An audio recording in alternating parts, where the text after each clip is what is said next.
everybody. Welcome to the latest episode of Coffeetable Conversations. I have a wonderful new guest today. Duke, would you like to introduce yourself?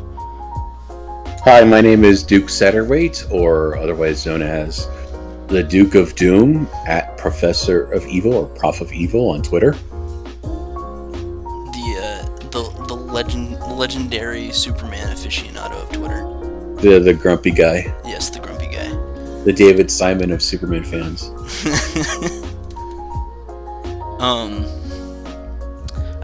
I think to start, I really just want to. Obviously, a lot of what you talk about on the daily is comics, which we all love. Yeah. I think it's probably my favorite art form. Though it's really hard to choose between film and comics, because I think they're the most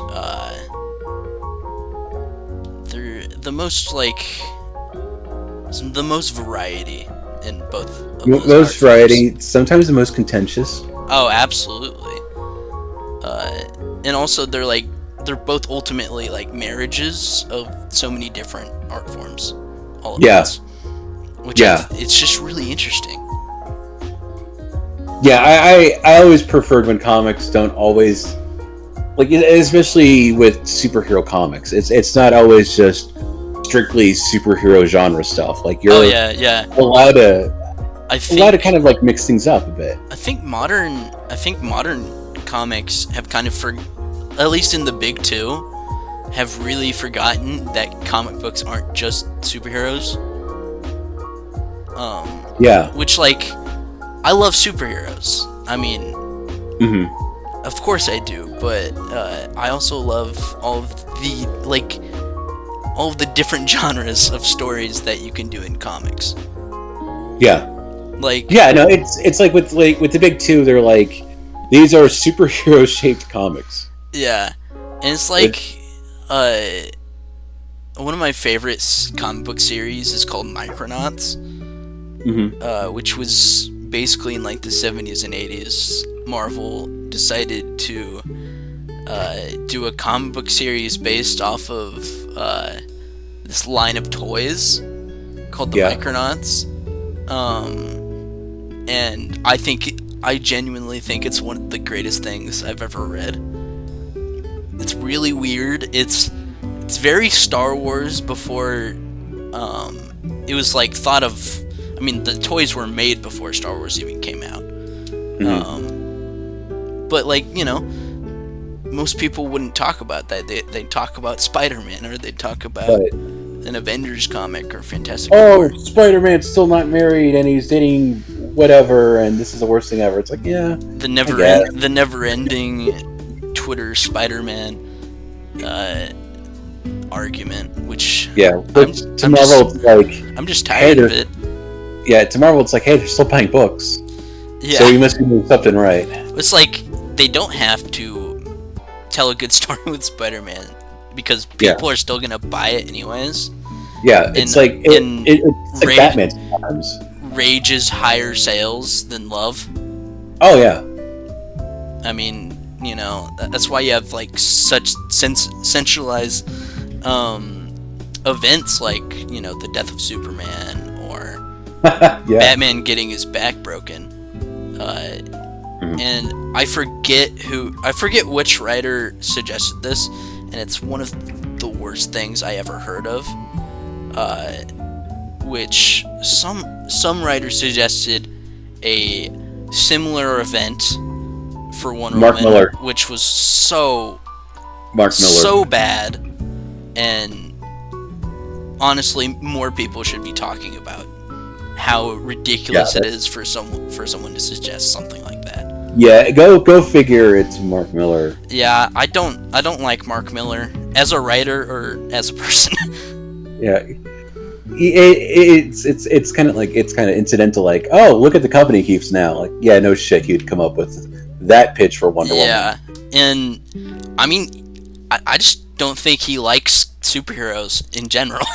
He's he's interesting because I want to say he prefers the satirization of superheroes because he kind of seen his work, but the way he satirizes superheroes is kind of like very simple, deep.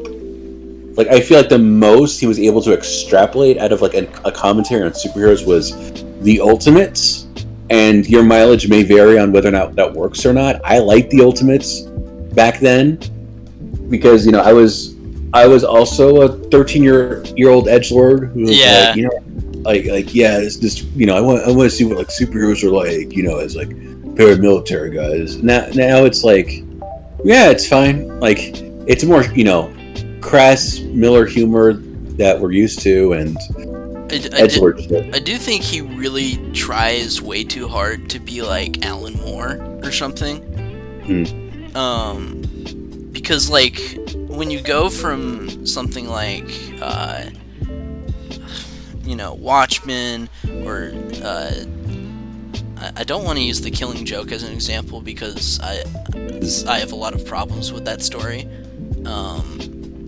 But like those kind of deconstructive comics, to something like I think Identity Crisis is not a good comic, and it's a immature attempt to do something like Watchmen.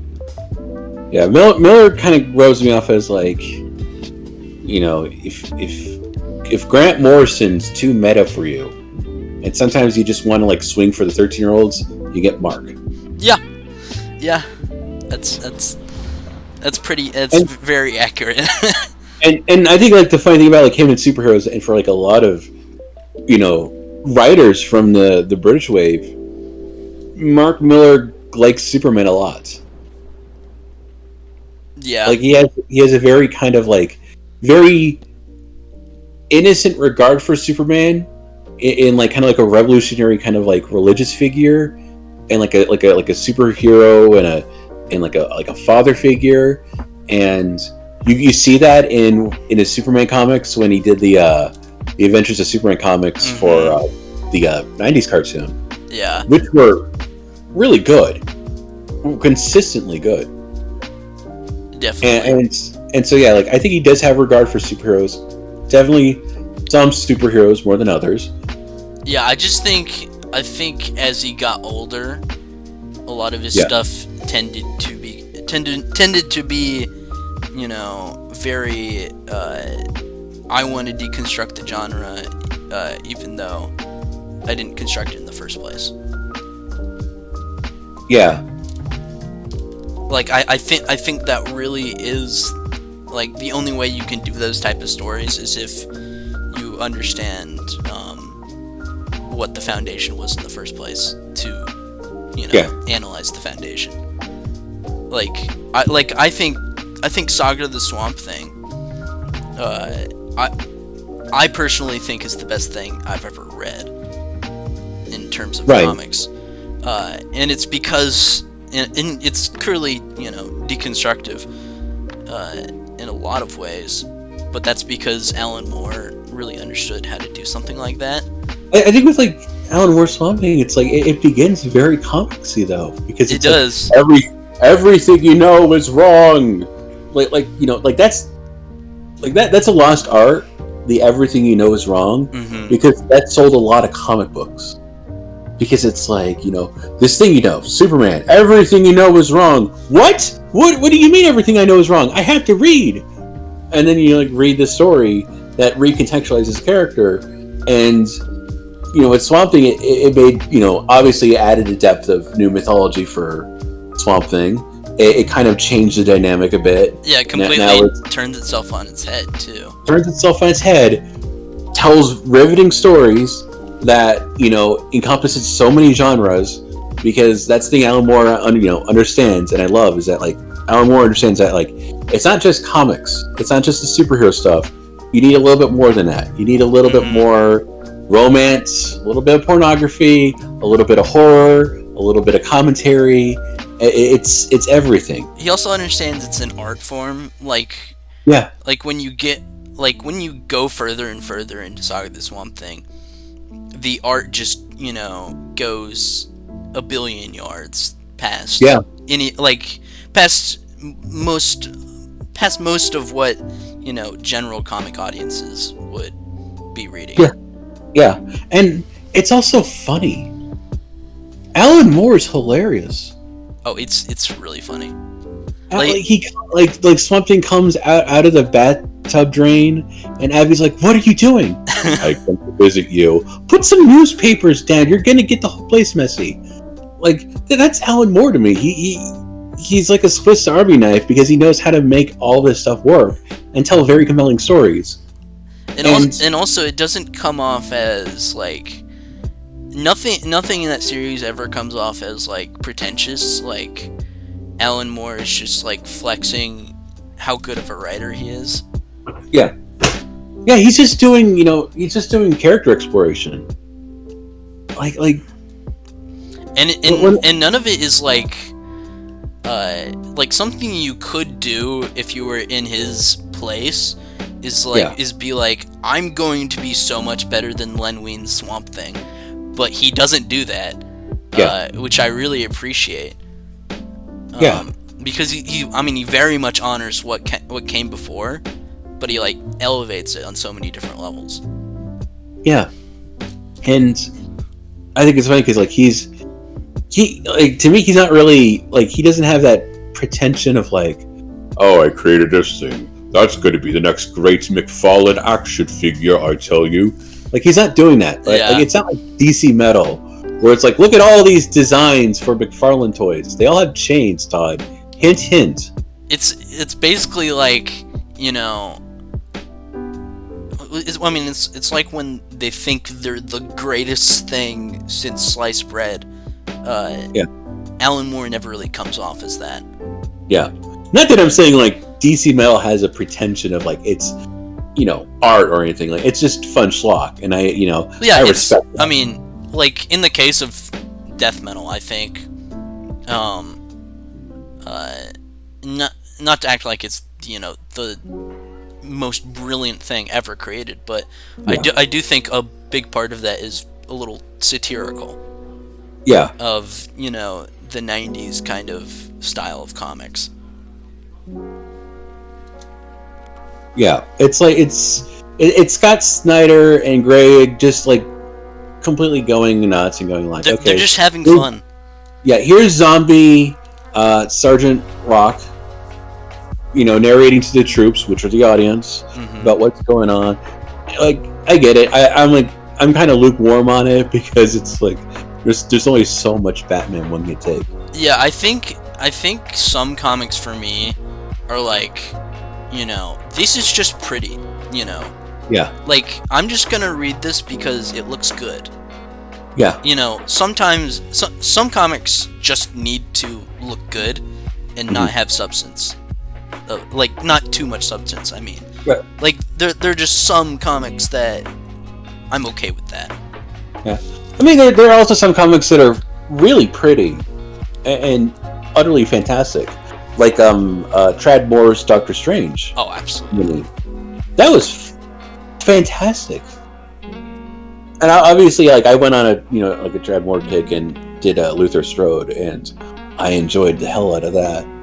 But like, it's like that book felt like one of the few times Marvel was like, "Hey, maybe we should do a Black Label book that like takes advantage of like one of the artists working here and let them completely go nuts." Yeah, I mean, I think the best Marvel stuff is really when they, let someone go nuts. Yeah. Oh yeah, comics are always the best when they're doing like evergreen Elseworld stuff that like you could just pick up and read.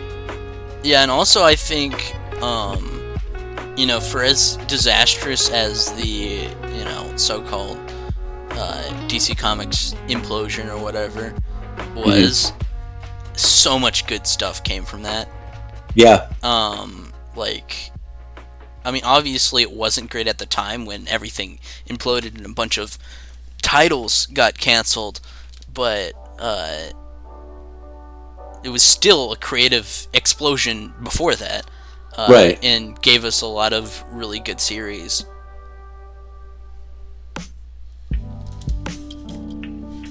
Yeah, no, I remember being bummed out about like, they canceled Firestorm. That sucks. Yeah. But I'm like one of the few Firestorm fans, which I accept. I love Firestorm.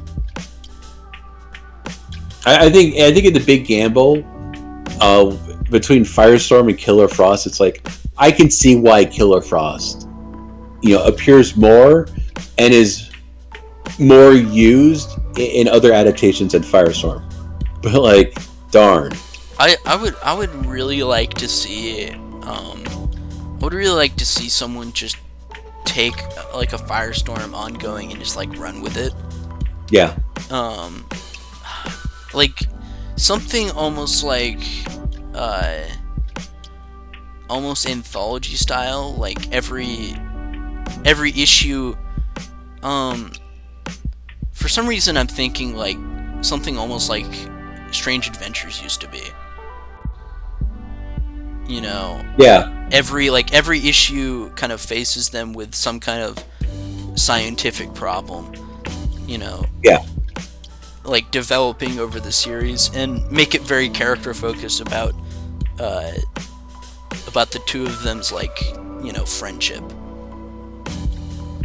I just think that would be really cool, but it's probably not going to happen because for some reason DC doesn't really care about Firestorm. Yeah, he's a fun background character. I always felt like, just pass the mantle on. Yeah, the first time I ever saw Firestorm was in Super Friends. Yeah, same. That was my introduction to Firestorm, and I always really liked his character. I remember being a little perplexed. It's like, oh, they have a Human Torch, and then he makes a giant patch, and I'm like, is he magic? What the hell is this? I mean, they really don't explain anything with him. They're just like, this is the point of view character. Yeah, he's more powerful than most of these characters. Yeah, like, I mean, let's be real. He's he could destroy all of them. I mean, pretty much. It's like, but we're not gonna think about that. We're not gonna. How Green Lantern makes green light objects? He just makes the objects. Yes. Oh. Like, he just actually could do all the things. He could solve world hunger, yes. But he won't. Yeah, but he won't. Yeah, I mean, for some reason he won't. Yeah. I mean, like... You could have always explained it with, like, it's not in character for Ronnie to think about that because he's too busy trying to, like, win the approval of everybody else. Granted, you can kind of do that with that. Like, Ronnie tries to solve, like, world hunger, but it completely fucks up. Well, I feel like the perfect person for Firestorm, for some reason, I feel like Morrison would just be great. I don't think Morrison likes Firestorm. Gosh darn it. But, like... I think Morrison has more regard for Metamorpho than Firestorm. But like, think of the, like the all-star Superman of it all, like, normal human problems but to a big scale. Like, that could be Firestorm. Yeah, to me, Firestorm. All you have to do is like the coming of age stuff. Also, for some reason, I feel like, I don't know, maybe Zdarsky has too many things on his plate, but I feel like Zdarsky could do it. Joshua Williamson will do it. He doesn't mind writing 20 books a month. Let's get Joshua Williamson, do it, please. Go ahead. It is funny because like Joshua Williamson's like writing how many books? I don't get how he can do as many books as he does. He must not sleep. I mean, like, I'm happy that he's doing that many books because he's great. I love the guy. I honestly love the guy. Yeah, I mean, like, ever since his Flash run, I'm just in. Mm-hmm. Like, I'm in for the long haul. Whatever Joshua Williamson does, I will read it. I'm incredibly pleased with Superman. Oh, me too. Because I've had ups and downs with his Flash, but like when he came into Superman, he's like it's pulpy, it's character driven, it's shorter arcs, and I feel like the shorter arcs thing was addressed to me because I'm like, dude, you can't write 6-issue arcs. Yeah, you gotta temper it back. I was definitely really wise, and also the art on that book is just so gorgeous, gorgeous. My God, yeah. Also, like, I know, like, every couple weeks or every couple months, it's usually one or the other. People are saying like comics are dying or whatever, which you know, I'm not saying it's perfect, right? But I think there's a lot to love right now. I mean, not to make a big sweeping statement, but in my unprofessional opinion, I think things are a little bit better than ever. With a lot of stuff. Yeah, I think it's. I think DC's killing it right now. I'd say DC's at a very nice place for the fans right now. Yeah. I don't know how they're doing business wise. I hope they're doing well. I do because like I'm buying. I'm buying these issues. Like, well, I mean, it's good for them that I'm a crazy person and mostly only buy singles because it's just the way my brain works. I prefer to read it issue by issue. I don't really like volumes. I prefer trades for the sake of like room space. I can read it like I've read through like Francis Manipul's Flash in trades a billions of times, especially because the art on that book is gorgeous. Oh yeah. I think Francis Manipul should be doing more, but yeah. But I was looking forward to that Aquaman Earth 1 book he was supposed to do. That would have been so good. Yeah, I was like, you're on Aquaman? Awesome. I'll have another Earth 1 book that I'll like. I think Francis Manipul should do like a Kyle Rayner book. Oh yeah. Because like Kyle is literally an artist, and Francis Manipul's art style is very like painted. Yeah. Like it feels like a match made in heaven. Yeah. And I love how he renders when the Flash goes into super speed because it was a small detail. The thing I really liked was like the flash time, like how flash time looks when he's trying to stop Golden Glider. Yeah. The color's muted. So gorgeous. And Barry's still like in the colors are so pristine on Barry because he's moving and everything else is kind of muted. And I'm like, that's really cool. That's a great way of really distinguishing like what it looks like in the Flash versus us, and you can kind of tie it into like I'm not a scientist, man. I play one on TV, but light moves at light moves at speeds, so it's plausible for someone who's really fast to see the world kind of like lose its shining luster at like when you're processing it at speeds at like beyond the speed of light. So to me, it makes a lot more sense. And that's why I am so mad that when we had the DC animated movie universe going on, they never made a Francis Manipul Flash movie. Yeah. Well, they don't make a lot of Flash movies. They don't. And when they do, it's not a Flash movie. No. They did Justice League Flashpoint Paradox, which was like... They literally adapted the worst Flash story twice. Yeah. That's Barry Allen's purpose in life, is to do Flashpoints and reboots now. Barry Allen's purpose to DC is either to die or create a new universe. Yeah. I'd rather him be dead. Dead is a much better option in this case. Because at least he could be Uncle Ben. Absolutely abhor I absolutely abhor Flashpoint. It's it's not a good event story. It's not really, and it's not a good Flash story. It's so disinterested with like Barry Allen's life that once it's like, oh mom, you're okay, that's amazing, that's great. This world's all messed up, I gotta go, and she just drops away from the story. And it's like, oh my god, the Batman is Thomas Wayne, and the Aquaman and Wonder Woman are trying to kill each other, and it's the most Jeff Johnsiest story I've ever read. Yeah, because he's so interested in like fan thing. You know, this toy. I took this Batman toy and I put like a red outline on it.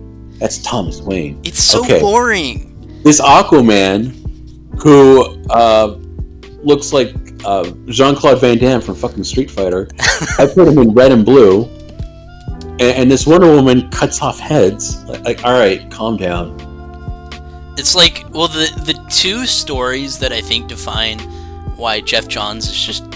I don't want to ever read a Jeff Johns story ever again. Is Flashpoint and Three Jokers. Also Doomsday Clock. They all suck. They all suck. It feels like he's just recycling his old material. Well, I mean, that really defines how he writes JSA, too. Yeah. Because JSA's like, hey, we're important too, you know. He's so in love with like this particular image of DC. Yeah. Which is not good because he keeps recycling a memory. Yeah. I like to say, like, if you look through his work, you see that he has a trend in which he's very insecure about the thing he writes about. Yeah. So he has to voice into power an opposing viewpoint that is absolutely wrong and doesn't get it and is completely wrong for thinking this thing I'm writing right now is not cool. It's totally cool. What are you talking about? It's the coolest thing ever. Here, and it's like, it's so all right. And here's the Justice League, and the Justice League are lame compared to this character. And like, Jeff, okay, I got it. Everybody that you write currently is really cool, but the Justice League. Just don't write the Justice League. Hold on, I'm getting a memo. No, you're not writing the Justice League. What the fuck? And then he writes the Justice League. And it's so bad. It's so bad. And like, if genuinely the only thing that I think Jeff Johns is good at is writing Stargirl. Oh yeah. And that's because he created the character. Yeah. It's a very personal character to him, and because like I think the Stargirl show is great. Yeah. It's to me it's like that's a character you can't really criticize because it means a lot to him, and it would suck for me to be like an asshole about that, and I would feel guilty about it till I die. So I'm like yeah, Stargirl's great, Courtney's cool, you know, like reading it, like you really get a great sense of her character arc and her like, you know, kind of own emotional growth. Mm-hmm.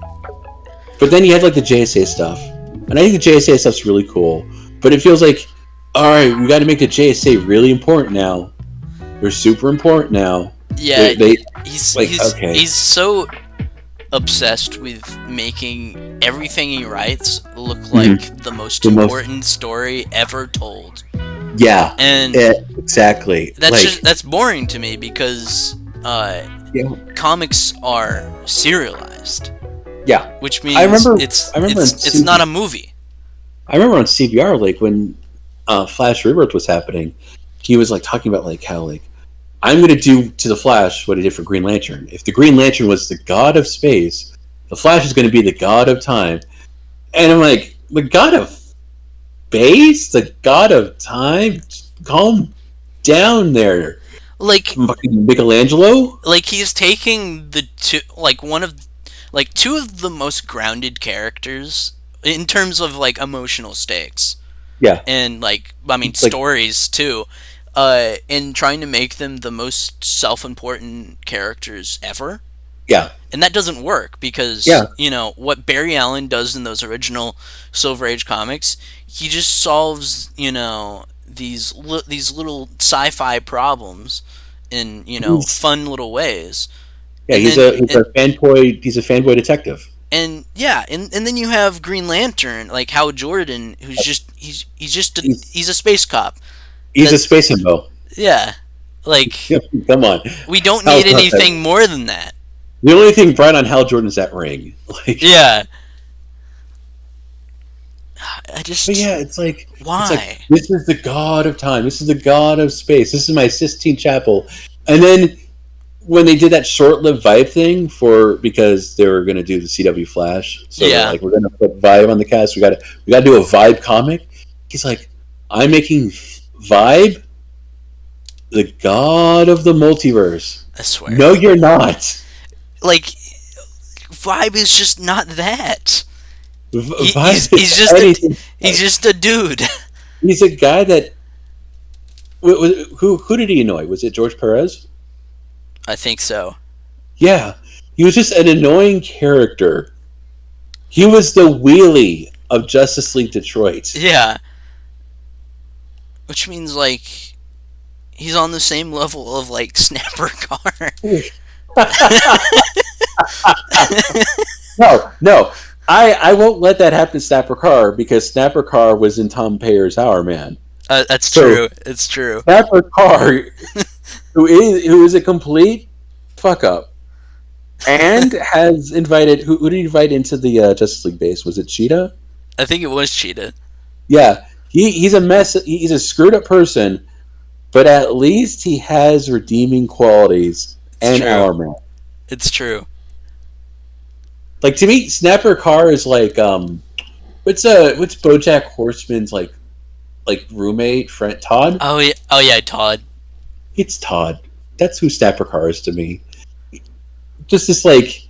I feel like, I mean, Snapper Carr's role in the Justice League is it's basically like he's supposed to be the Rick Jones, Jimmy Olsen kind of character.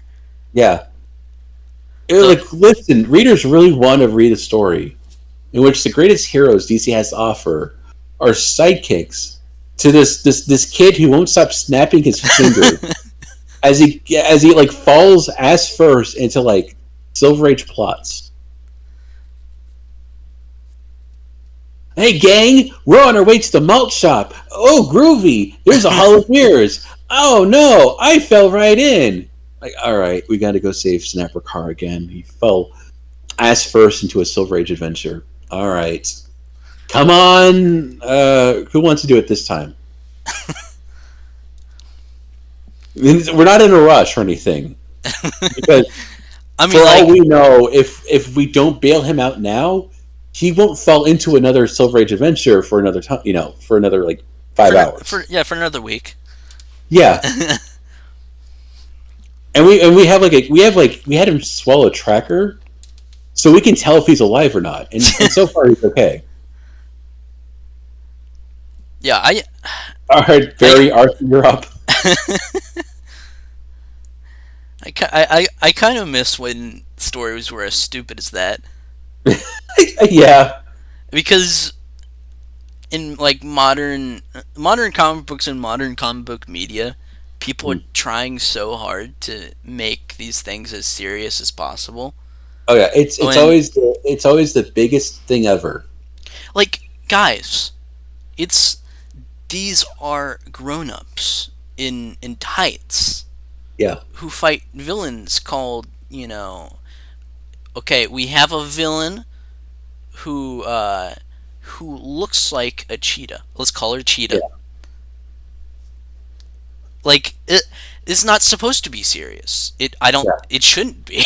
well, that level of like maudlin self-reflection is a Tom King book in which it's like, this shit's silly. This shit's immature. I do it every day, and I don't know if I can have a functional adult relationship. That's like a Tom King story. It's true. And that's why I respect Tom King, because it's like this is really silly and dumb, but also like it's my life. Also, like, I know Tom King is on the list of comic book writers everybody hates. We have Tom King, we have Tom Taylor, we have Brian Michael Bendis. I like two. List goes on. But I'm not going to talk about the Batman book because I don't want to be hated on by the internet. Yeah, but I think with the Batman book, it's one of those things where it's more or less the desire to make it like 85 or 100 issues was too big for him. If it was condensed into a smaller story, it'd be great. Yeah, my point is like Tom King, like if you're reading anything else Tom King has like written, you know, like Mr. Miracle, Strange Adventures, Rorschach, or Human Target, they're all fantastic because you know they're these like condensed little miniseries, and he's great at that. Yeah, he knows how to do an HBO series for DC. He does. Just let him do more of those. Sorry, a Max series. A Max series. Like, give me a Tom King Swamp Thing mini. I want it. Oh yeah, yeah. Like when he did the Swamp Thing like shorts. Mm-hmm. Those were good. Please give me that. Like, just give Tom King more of the weird, you know, lesser known characters. And Tom King's like, just give me Superman. Just give me Superman. Like, also, like, Up, Up, and Away is great. Yeah. It's one of the best modern Superman stories. Tom King's funny because he's like, I really want to do a Superman run. And it's like, I know, man. I know. I could see it. You really want to do Superman. Someday. And he's doing Wonder Woman right now. Which, I mean, I'm gonna read because, I mean, I just really like what he writes. I'm excited. And I'm just really intrigued what he's gonna do here. Yeah. It's been a while since I've read a Wonder Woman comic. Yeah, I think I read like one issue of the last run. I think I also got like one issue of like it was Wonder Woman. It was one of the color coded books. Mm-hmm. It was like white gold or whatever. Is it black and gold? I think it was black and gold. And I really liked what I read, but I didn't get the rest of it because I'm poor. But I remember that like they would constantly do relaunches, and it's like every time it's like, okay, I don't know if this could hold my interest. Like, I think Miss Marvel's creator did a run on Wonder Woman, and I'm like, all right, I'll check this out. And it was like, and then we're bringing Ares, and I'm like, oh, it's Ares. Why does it always have to be Ares? Like, that's, I don't know. He's not the only Wonder Woman villain. I think it's because whenever you want to get back into a character, you have to go back to the origin, and the most commonly accepted origin for Wonder Woman now is the post-crisis one, which, yeah, it's a good origin. I'm not good. Like, I know I'm the post-crisis hater, but it's a good origin, and it's really solid. And the bad guy's Ares, and for a lot of people, it's easy to set it up as, well, she's from mythology. He's a god. She's peace. He's war. But that's enough, right? It's boring. Yeah. Because it's like Doomsday. Because it's like you know, superheroes. Let's do the reverse. Okay, like no, I'm not putting any shade on Eobard. I love Eobard. But I'll stay on Eobard. Fuck him. But Ares, there's just nothing to him. Yeah. There's no thematic meat to his bones whatsoever. He's just a big guy to punch. Yeah, and his war, and it's like he literally is just a guy to punch. Yeah, he's her, Doomsday, and Zod. Which means I just want something else, please. Yeah. And no, it's like, for me, it's like if I was given Wonder Woman, I'm like, all right, I'm gonna do my darndest to not use any of the Greek gods, make it very clear that they're gone, and that like if you go to like the shadows of Mount Olympus, there's like a Silent Hill fog over it, and you see the echoes of the gods that once were. You don't see them in stories. They don't affect the stories. They're not trying to take over the world. They're not trying to induce genocide. But instead, Wonder Woman's whole thing is basically she comes from a forgotten world of myth into man's world, and every single adventure is humanity or some other force trying to extrapolate old mythology into something new and more insidious.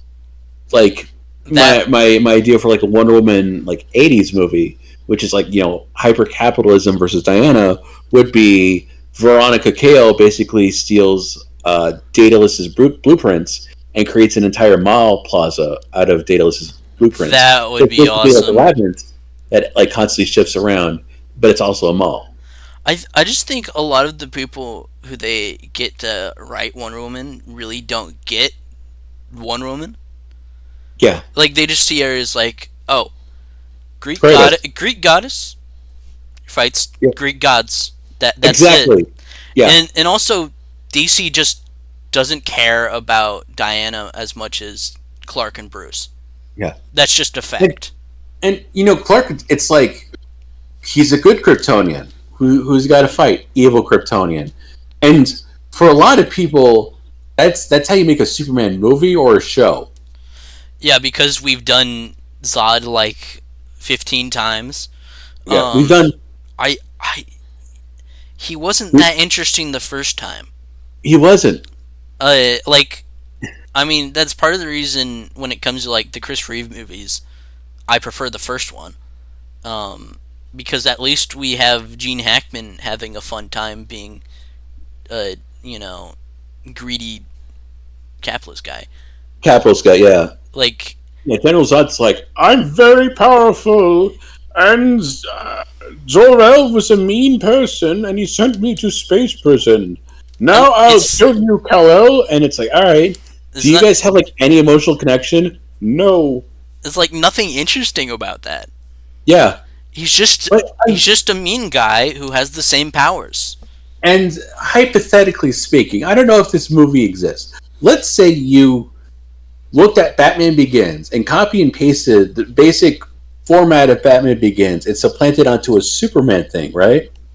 Hypothetically, if this movie were to exist. And in this scenario, General Zod is a Ra's al Ghul stand-in. It would be conceivably interesting if General Zod understood and developed his powers before Superman did and took him under his wing and then revealed, oh no, I'm using you to get what I want because we're going to destroy humanity. And so that way Superman has more of a betrayal because General Zod, for most of Act 2, has been training him to use his abilities and reconnecting him with his lost culture, is the bad guy. Plus, it would basically being, having Clark get a peak of a world, where he isn't alone. Yeah, right. And actually being, kind of entranced by that, kind of being almost tempted by that. Right. And then it's just kind of, ripped away from him. And my General Zod, who was his teacher this whole time, and then he reveals, like, you're just as much of an idealist as your father. That's why I killed him. Boom, that hits Superman a million times. Also, it would be interesting if that was, like, revealed in, like, they're out on, like, pseudo patrol or whatever. Mm-hmm. There's a bad guy. Maybe, like, it's a bomber or whatever. And then Zod just straight up kills him. Yeah. And then it goes straight into that. Yeah. Or Zod basically trains Kal-El to use this one Kryptonian thing that's key to his DNA, and it's like, okay, I got what I want. Now I'm going to reform the Earth. Like, why? Because I don't need you anymore. Like, I want to rule. God damn it. Yes. And that would just make him so much more interesting because, well, one, the way Zod is characterized in like everything, he's kind of stupid.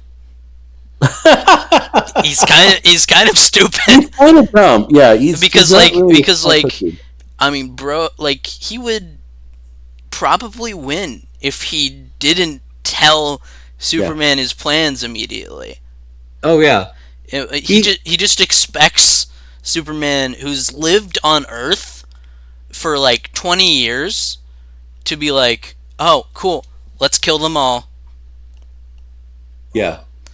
Like Zod's only a compelling villain to Superman if you believe it in like transitive property, where it's like, well, Zod hates his dad, so he must hate him.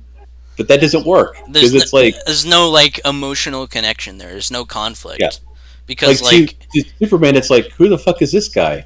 I'm General Zod. I knew your father. I mean, I don't know who you are. It's like if Hush was like not Thomas Elliot, but Thomas Elliot's dad, right? And was like, I didn't like your dad, so now I want to kill you. Yeah, it's like a Dark Helmet from Spaceballs. It's like I'm your father's cousin's nephew. Like it's that. It's like so. What does it mean? Like you need an actual in-present relationship with this character if you want to make this conflict juicy. And with General Zod, there's never any heat to it. It's just like like that. I mean, that's how good villains are written, to have some kind of connection with the protagonist. In this hypothetical movie that doesn't exist, as far as I know. Yeah, unless we just spoiled the entirety of Superman Legacy. I would be pretty pissed off if James Gunn's like, "Oh yeah, General Zod's in this one." I'd be like, "All right, I'm done." Yeah, I'm done with Superman adaptations. You guys are doing the same shit. Because like, I think the only pseudo Zod that I liked was Superman and Lois. Tauro. Yeah. I liked him more as Morgan Edge because I love Morgan Edge. I did like him more as Morgan Edge, but I think that's the closest we've gotten to some kind of competent version of Zod. Yeah. Oh yeah. He's definitely Zod. Like it was like he's Morgan Edge. Okay. Then it's like I'm your half brother. I must bring back Krypton. I'm like, all right, you're losing me. And then it's like I hate you because mother likes you more. And it's like, oh, he's Liquid Snake. I'm back in. Yeah. And then as it progresses, he reforms. He's still an asshole, but he's a rich asshole, and he loves his brother. And it's like, okay, you did a Dragon Ball Z thing, and I appreciate this. Yeah. And now he's like on Bizarro World now, doing whatever. I don't know, not having power. He's just chilling. He's just chilling. Like, when did he lose all his powers under Bizarro World because of orbiting a red sun? Yeah. I guess so. Yeah, it's like he didn't think that went through. Yeah. It's like, nice job.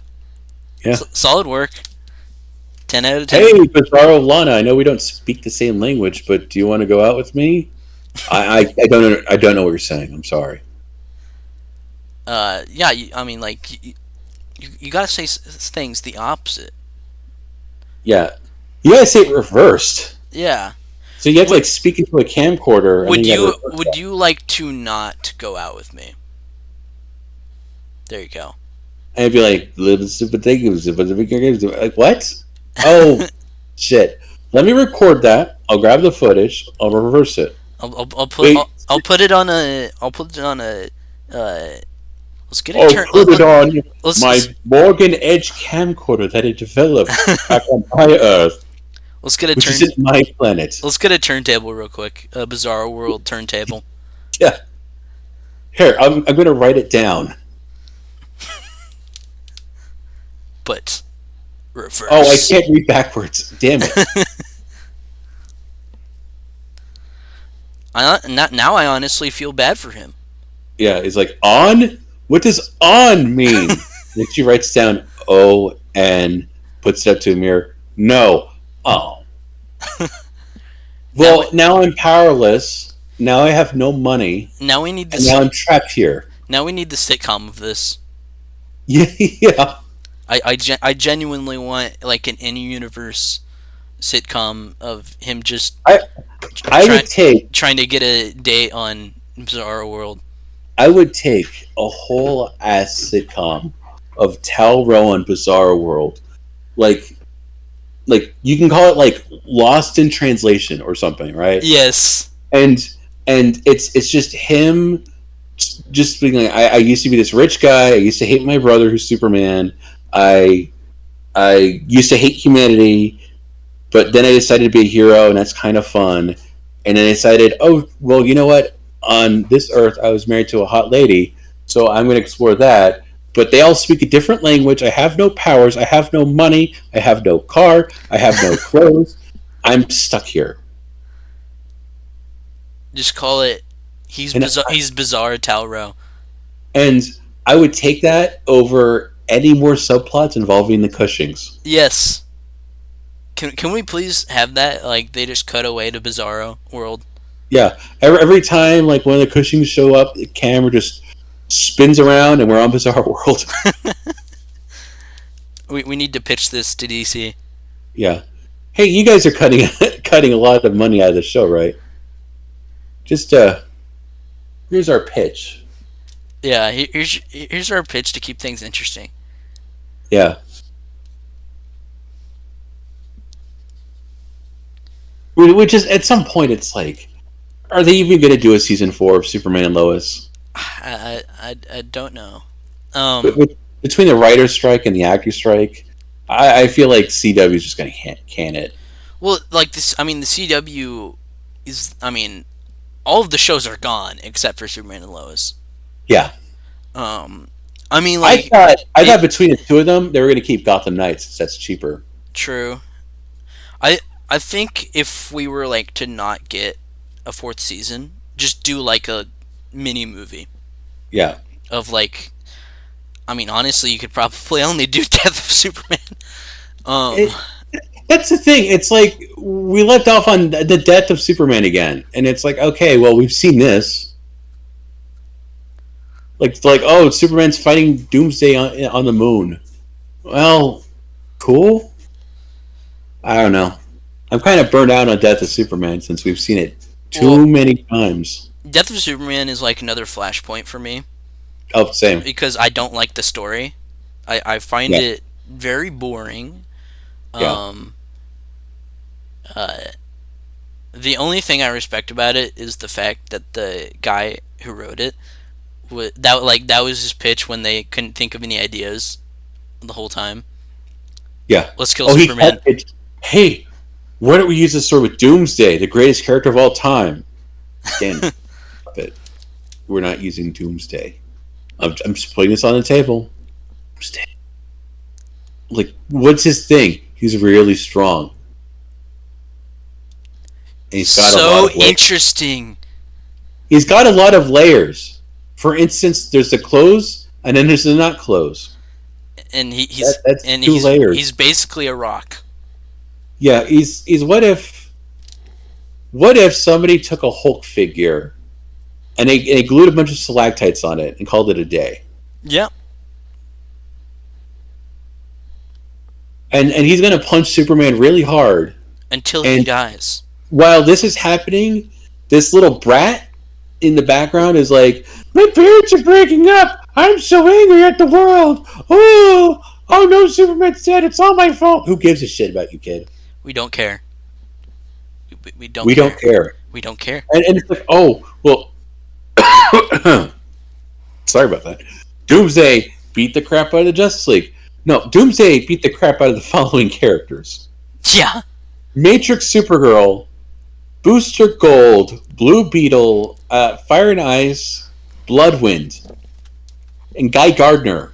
It's quite literally the most hand-picked assortment of characters that could not beat this kind of character. Like, the only reason why the animated movie, the second time they adapted the Death of Superman movie, has the benefit of saying he beat the crap out of the Justice League was because it was the actual Justice League that he fought. Sit. Well, actually, when we think about it, that wasn't just the second. we have we have. I'll be right back. My dad wants to go pee. Is that okay? Yeah, it's okay. As you can tell, he's grumpy.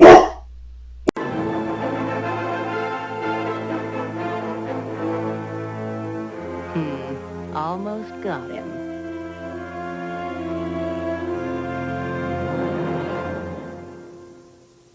The new Batman Superman Adventures will return in a moment on Kids WB. After a while, people will just kind of go like, all right, you know what? We've seen this adaptation as much as the origin, and it's getting kind of ridiculous. Yeah, like, okay, let's run it down. Okay, we got Doomsday in the DCAU, in Justice League and JLU, technically. Yeah. And then we have the animated film, which kicked off the animated film stuff. Yeah. Which all the other animated films were much better than that. Yeah. And by the way, they did Hereafter in JLU, or the Justice League cartoon, which was basically just Superman dies and people are sad and you know. But also that was better than. That was a lot better. Yeah, because, well, one, they didn't even have to make him die, but the fact that it looks like he was dead, they explored the actual interesting aspects of a Death of Superman story. Yeah. And they didn't kill him. It was literally, okay, we think he's dead, we're all grieving for him, we're really sad, he's like our Jesus.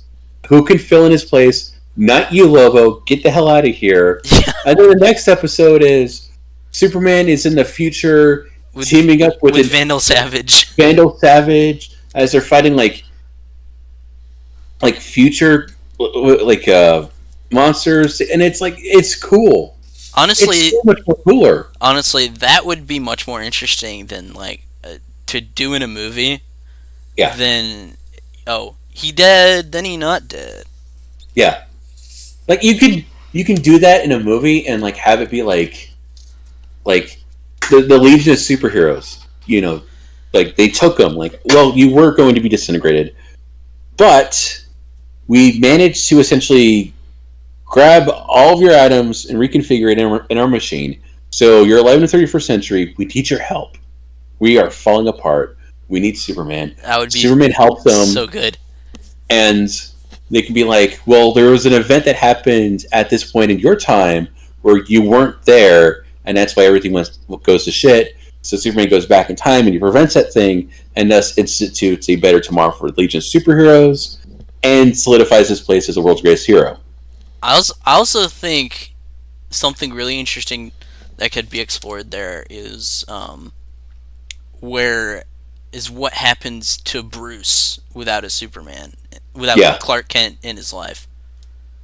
Like, you know, I don't like the idea of like throwing a bunch of, you know, neat little DC things to make a, you know, oh cool, there's that thing I remember and there's that thing I remember pie. Yeah. But I think that is a place you could do Batman Beyond. Yeah. I think that's a place. Like, I'm more just like, okay, how does this affect like Lois Lane and Jimmy Olsen? Oh, absolutely. Like, to me, like, that's the most vital thing. Maybe the other superheroes, but like the problem with the death and return of it, and I said this before, it's very, like, we're really kind of hammering it home that he's Jesus, which is really disconcerting considering Superman was made by two Jewish guys. Yeah. He's not a Christological character. Yeah. He's based on Moses and Samson. Which I think is it's really annoying and aggravating that, like, listen, Clark, the only story that matters is the one where you die and then you come back to life. And that's like, we have this character who is made with inspiration to these, like, you know, Jewish figures and heroes, but the most popular story is completely misunderstands that. Yeah, it's why even bother telling and the tries story? To make him Jesus. Yeah, why bother telling the story when all you can do is like head up the company of DC Comics with Superman on a crucifix, because that's all you fucking do. Yeah, and like stop selling Superman comics. And just give us Superman crucifixes. And now that's like what they do in everything. You know, you have the original Superman movie. The planned Superman movies. Yeah, and then you have Superman Returns does it too. Yeah. And then the most obligatory example is the Zack Snyder movies, which I'm not here to hate on Zack Snyder, whatever. Yeah. But it's very much there, and I don't think it should be. Yeah, I think you need to get that out of your system, but it has to stay out of your system. Yeah. Because there's only so many times can you keep going back to the same well until you realize, oh shit, this well is empty. Especially when the well is Death of Superman and it's only got enough water to fill a thimble. And I think the really weird thing to me is, well, one, making him Jesus the way they're making him Jesus is really weird, because it's just like, oh, he's space super god. Like, there's nothing interesting about that. Yeah, like if you want like a mopey guy who is very much like sent by God to humanity to judge humanity and see if humanity is worth saving, that's Silver Surfer. Yeah, and that's actually interesting. Yeah, but like, I for one don't really understand how you couldn't see the Moses-ness of Superman. You know, he's this baby who was in danger of death, sent across a sea of stars to basically be the kind of interceder for this other people. Yeah, like Superman is the defender of the oppressed. Yeah. Also, I think it's an oversight to not inject the Gollum-ness of Superman as well. Mm-hmm. And also just completely erasing the Jewishness of Superman is terrible. Yeah. Which literally every adaptation of Superman in like film has done that.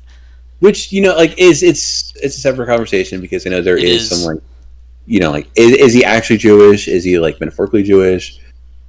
Like it differs, and so to me it's like to me it's like it makes sense that like there's a lot of Judaism in Superman, but at the same time the reason why like the Christ thing bugs me isn't because of that. It's because it's literally just, you're not interested in writing about Superman. You're just taking the cliff notes of this guy and supplanting it onto Superman with no interest or merit to his character at all.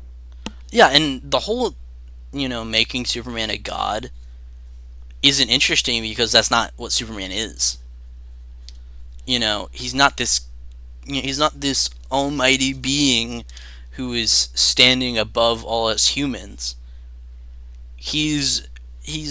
I think the most adept like descriptor of Superman is like a gentle giant. He has all of these powers, but he loves us and he stands with us. He's not this other. He's not this other being. As like, I just think making him such an isolate character doesn't make sense for Superman. Yeah. I mean, I like the idea that Superman's a bit lonely. Oh, I absolutely think he should be like. I think there's a natural And loneliness to his character, yeah, but I also think that he shouldn't be above. You know, mm, he's always trying to be a part of humanity, but yeah. there is a this He's, wall. he's very much he's very much like a stranger who walks every land, who Mm-hmm. could conceivably find himself within that world, but never truly a part of that world, and that's compelling to me because he is very much the outsider looking in. What he sees is beautiful. What he sees is spectacular.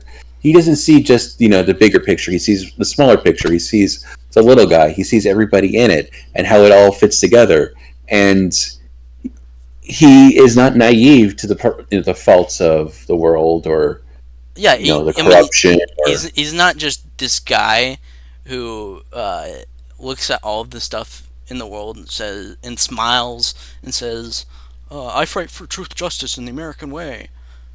He's That he's an outsider trying to build a world in which he can belong in, like everybody else. Yeah, a better tomorrow. Like Yeah, that's why I'm like so selfish. Like, get better tomorrow, and then I just kind of do that like little head shake, like George Clooney. Like I came up. you got to get Tom Taylor. It was funny because it was when the John Kent Superman book was announced. It was Truth, Justice, and a Better World. Everyone tagged me, and they're like, I think they got it wrong, and I'm like, that's incidental. It's funny, it's incidental. And then they're like, John represents truth, justice, and a better world. And then later on, they're like, Clark represents truth, justice, and a better tomorrow. And then I said, hold the fuck on here. Like, did you guys see my post? Tom Taylor, you gotta answer for your crimes. Yeah, whoever plagiarize. whoever at DC saw that, and they're like, this guy's onto something. But we won't hire him.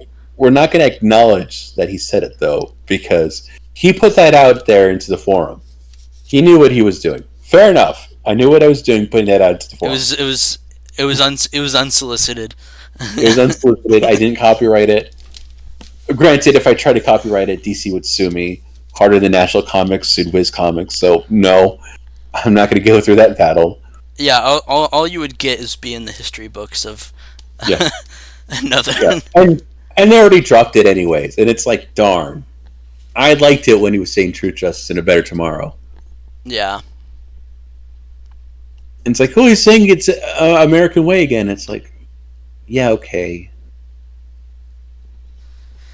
But but it's not like the past 2 decades did everything they can to stop it, invoking the American way. Yeah, I mean, remember? I think anyone who really knows Superman knows that he's never been purely like an American hero. Well, unless it's John Byrne. Yeah, unless it's John Byrne or like. Well, I literally have a question in here to talk about John Byrne because I just had to. Of course, it's the rules. Let's talk about John Byrne's Superman. Is this where the sad trombone comes in, like? Wah wah wah. Okay, it's not just John Byrne's Superman, but two things. Why do you think his run on Superman is ultimately creatively bankrupt? But also, talking about the idea of politics in the comics and the comic book media, especially today. The whole conversation of whenever a person of color or a woman is in any kind of comic book media, or the changing of truth, justice, and the American way to truth, justice, and a better tomorrow, people get angry. So Okay. that's kind of what I want to bring up, but Second one's easy brought up because sloppily. second one's easy because comic books,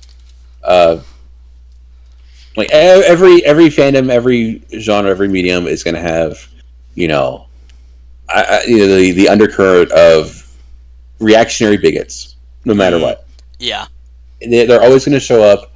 They're always going to parasocially bond to that product and try to twist it into resembling what their beliefs are, and get the their wrong message prejudices too. and biases. Yeah, and ultimately try to do everything they can to safeguard it from people that aren't like them. It's closed-minded. It's bigots. It's idiots, and it's just grifters. It's always going to be the same. With Superman, it's literally here's basically one of the most recognizable characters, not in terms of just comic books, but in terms of like the developing pop culture landscape next to Mickey Mouse and dog shit. Like it's Superman, right? Yeah. Everybody knows who he is the world over, and people feel like they feel entitled that they have to cling on to it. Yeah, they have like their own ownership of the character. Yes. And part of that is for him to reflect their own biases. Now, I will take a step above and say, yes, I do prefer Superman reflecting my own biases too, so I'm not above it. But at the same time, my biases differ from theirs because I'm more or less believing in Superman as a global entity who represents pretty much not just the superiority of the American race, but the superiority, not the superiority of the American race, but like the innate ideal that anyone has the ability to do good into the world, and good is quantified as to see a person being marginalized, being oppressed, being down on their luck, or just being victimized by life in general. Well, yeah, he's literally the champion of the oppressed. From the very early comics. Exactly. Doing what you can to help others with no reward for yourself, and finding a sense of identity from it, from a purpose of helping people. That's what Superman is to me. And functionally building a better community out of these good deeds to show the world that we can all stand united together. And absolutely. For them, it's like the only community I give a shit about is this very narrow demographic. Very, very small and discriminate community of people that don't like most people. Right. And are just assholes. They're just assholes. Yeah. I mean, there's really no two ways about it. Because, like, they're the type of people who Superman started out fighting against in the first Superman comics. They're just bad faith trolls who like to engage in dogpile and do this shit because it's funny to them, and obviously they should all be deplatformed. Yeah, but that's besides the point. Now the first one's a little. So the first question was John Byrne and his effect on Superman's, overall thing. Mm-hmm. I think the biggest problem with John Byrne's effect on Superman, outside of reversing the Clark Kent Superman dynamic, or the fact that Superman doesn't have a lot of love towards Krypton, except for a couple scenes where he cries a bit and then says, like, you know what, Lois, I'm glad I'm human, fuck that. Or, which happens a lot. Yeah. Just how Superman kind of, like, sees a woman getting mugged, throws the mugger in the trash can, goes up to her and says, turn that shit down, and flies away like an asshole.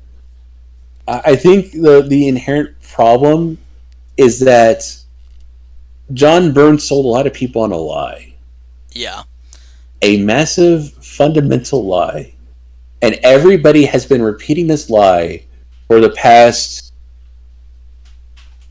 since the 80s. Like, what is that? Well, yeah, that was the 80s. It was it was just 50 years? wholly dangerous game of telephone. Yeah. That really, destroyed the perception of Superman in a lot of people's eyes. The dangerous lie is John Byrne is what made him human. Not in the where he was born sense, but in the sense that before John Byrne, Superman was this very abstract, non-interior, non-personal, not flawed, not rough around the edges. That he was just this perfect stand-up guy who always did the right thing, Jimmy, and always hung out with the Daily Planet, and he was really strong, and which could be farther from the truth. That's the fundamental lie, that Superman is inherently boring and alien in the sense that he's too perfect, and that John Byrne dropped him down to something we can relate to. That is the most Lex Luthorian thing I've ever fucking seen. Because everyone bought into that lie.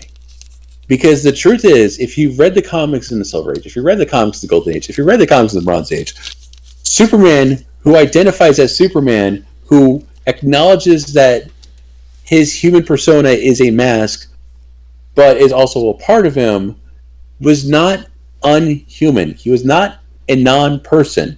He is a fucking living being, who has a warped sense of identity, his place in things, and a pursuit to do the right thing, even if he uses it as a distraction to essentially evade himself from, dealing with his complex personal issues. And John Byrne completely sold everybody on this lie.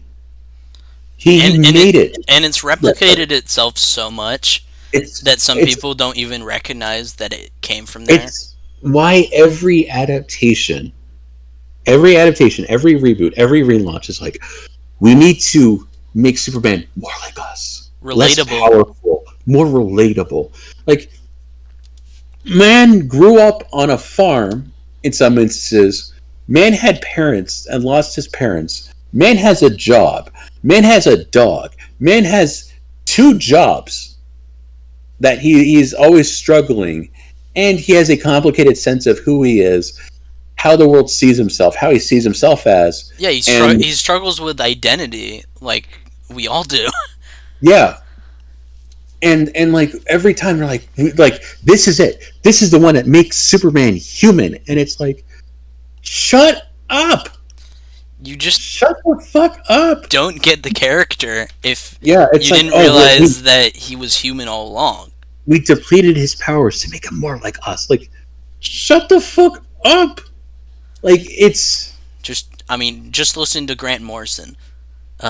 Because you don't need to make him less powerful. It's how big his power is just makes his normal human problems that much more bigger, but also emphasizes them. Yeah. And John Byrne, that was the lie he sold us on. That sold everybody on. That made them think like you have to constantly decrease the thing that makes him more interesting. You have to decrease his powers. You have to decrease his sense of self. You have to decrease his conflict. You have to decrease his stature as an over-the-top sci-fi character. You have to decrease his weight on the world. And it's like, like none of this feels like you're confidently doing Superman. This feels like you're apologetically doing Superman. Well, it feels like you don't want to do Superman. Yeah. You have to put in so many caveats to make Superman, quote, work, without acknowledging that you're kind of getting in the way of a character that works. Yeah, you don't need to, like, if you have to change that much about a character to make him work, you don't want to do that character. You don't want to care about that character. If they did a series about a guy who was a farm boy, and then his powers came when he was 18 years old, and then his dad said, "You can't play no high school no more. You got these responsibilities," and he says, "I got powers but I'm not going to acknowledge that I'm an alien. Fuck that shit. I'm going to be an American hero. That's basically like one step removed from like Homelander or like, you know, a Superman analog who's like, yeah, I mean, I am all in on this American shit. Fuck being an alien. Well, that's what Homelander is like a satire of. Yeah, like this kind of idea of Superman. Yeah, and that's why to me it's like if I had to do any Superman comic and I had a reference to John Byrne stuff, I'd make that shit pre-programmed memories that the government put into Hank Henchon's skull to make him a more docile American soldier. Because when you really look at it, it's fucking amazing that like this isn't just like we have Hank Henshaw, we have Cyborg Superman, we can reprogram him with new memories. We're going to give him this new status quo of him being an all-American boy who denies where he comes from, but he uplifts the law and sanctity of America, and he loves Reagan. Yep. Like, that's more fitting than Superman, who does represent a lot of nationalistic tendencies, you know, during the Silver Age, who is very much a patriarchal figure during the Silver Age, and, you know, did hang out with presidents a lot during the Silver Age, and that is very much like, you know, kind of like the big weird twist on his character after the Golden Age. Mm-hmm. But like even Silver Age Superman never felt like a bootlicker. Yeah, and also like a big part of it was, you know, it was a product of its time, and he never felt like he was like pushing it beyond belief. Right. Like it wasn't so in your face as like John Byrne's Superman is. It always felt like he was at a point in his life where he was comfortable enough. Well, not comfortable enough, but like he was a beloved superhero, and he built kind of like this idea of like, okay, you know, I've found my place in the world as this superhero, as like this friend to everybody, and a bastion of goodness. But at the same time, and I love Silver Age for doing this, they did a lot of stories in which they make it very clear that Clark's grasp on this connection, on this title of being like, you know, the best superhero ever, everyone's friends, is fragile. It is a fragile, you know, like a fragile existence for him. And every story was like trying to make him question his sanity, his identity, his masculinity, all of the male anxiety things to really kind of like hammer home that. Which I'm just like baffled that this has never been a conflict that's ever been used in a movie ever. Because that would be so perfect for today's world. Yeah. Like that would be a really unique and relatable Superman story. Yeah. Like he basically, yeah, the idea is that I've been thinking about this a lot. Like, you know, you have the story in which like he's very much an outsider, you know, fitting into the modern world and kind of realizing that like he can't fit in, but the world needs him to be better and needs him to be Superman. So he accepts this role as like, okay, I got to build things up in order for me to belong. And then you do another stage in his life in which it's like, okay, now that the world's kind of like coming around to my, you know, feelings and thoughts, what does that mean? And instead of like having a big ego over this, he's suffering from imposter syndrome. Mm-hmm. He's suffering from the idea that like, oh shit, this is my life now. Now I'm basically at the top of my game. Anything can come and knock me over. Does this mean I'm worthy of such a place in the world? Does this mean, you know, I belong here? Is my belonging conditional to only being Superman? Stuff like that.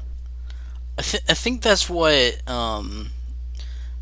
I really liked about how and I know some people dislike Smallville because because he doesn't wear the suit until like the last episode.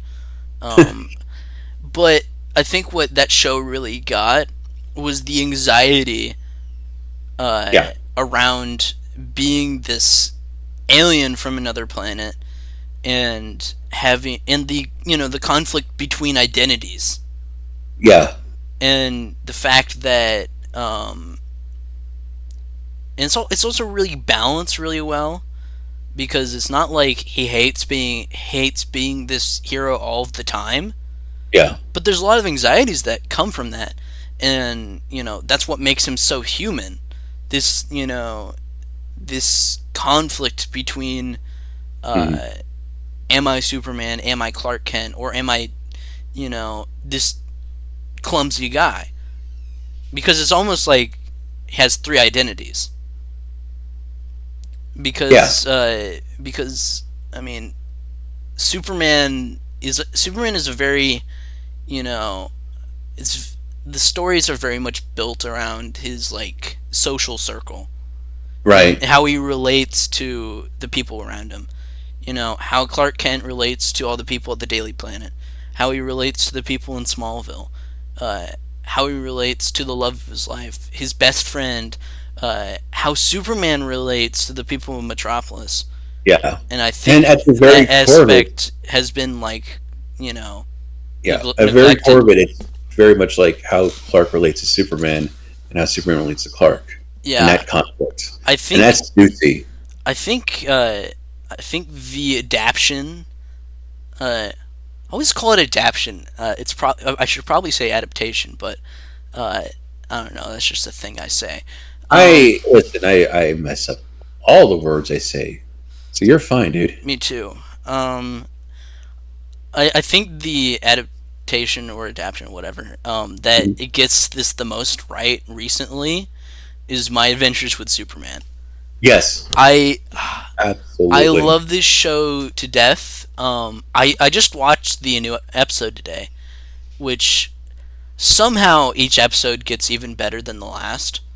Yeah. Like this latest episode was somehow balanced. It's the most balanced show I've seen in so long. Like, it never feels like it's like the story's getting ahead of itself. It never feels like these characters aren't fully rounded characters, and it just really gets Superman. Yeah, which I haven't felt like an adaptation of Superman had gotten Superman that much. Yeah, in a long time. It understands that Clark Kent and Superman are both inherently interesting characters. Mm-hmm. Who it's sort of about one guy who's living a massive secret as two guys, and they're both in love with one woman, and she's like, I only like one guy. I'm questionable about the other guy. And like the idea of like well, like the first two episodes, they're called like An Ordinary Guy or whatever. Yeah, I think it's Adventures of a Normal Man. Adventures of a Normal Man. I really like that idea that he's this super powerful being, but he's just trying to have a normal day, be with this girl that he really likes, and he has these big feelings about her too. And also the fact that Lois falls in love with Clark first. Yeah. I think that's everything. Like, know. I'm usually more like Lois falls in love with Superman.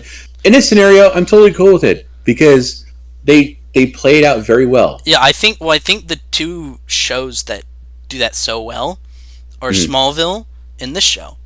Yeah. Because she falls in love with Clark first in both of those. And they develop the relationship really well, which is why Superman is best in a TV show, because comics are serialized television. Yeah, I mean, they're serialized. I think it's good for movies. It's just like I don't disagree. Like I think, but you gotta tell like romance movies. Yeah, like if we got like why can't I think of her name? The person who directed When Harry Met Sally. Rob Reiner?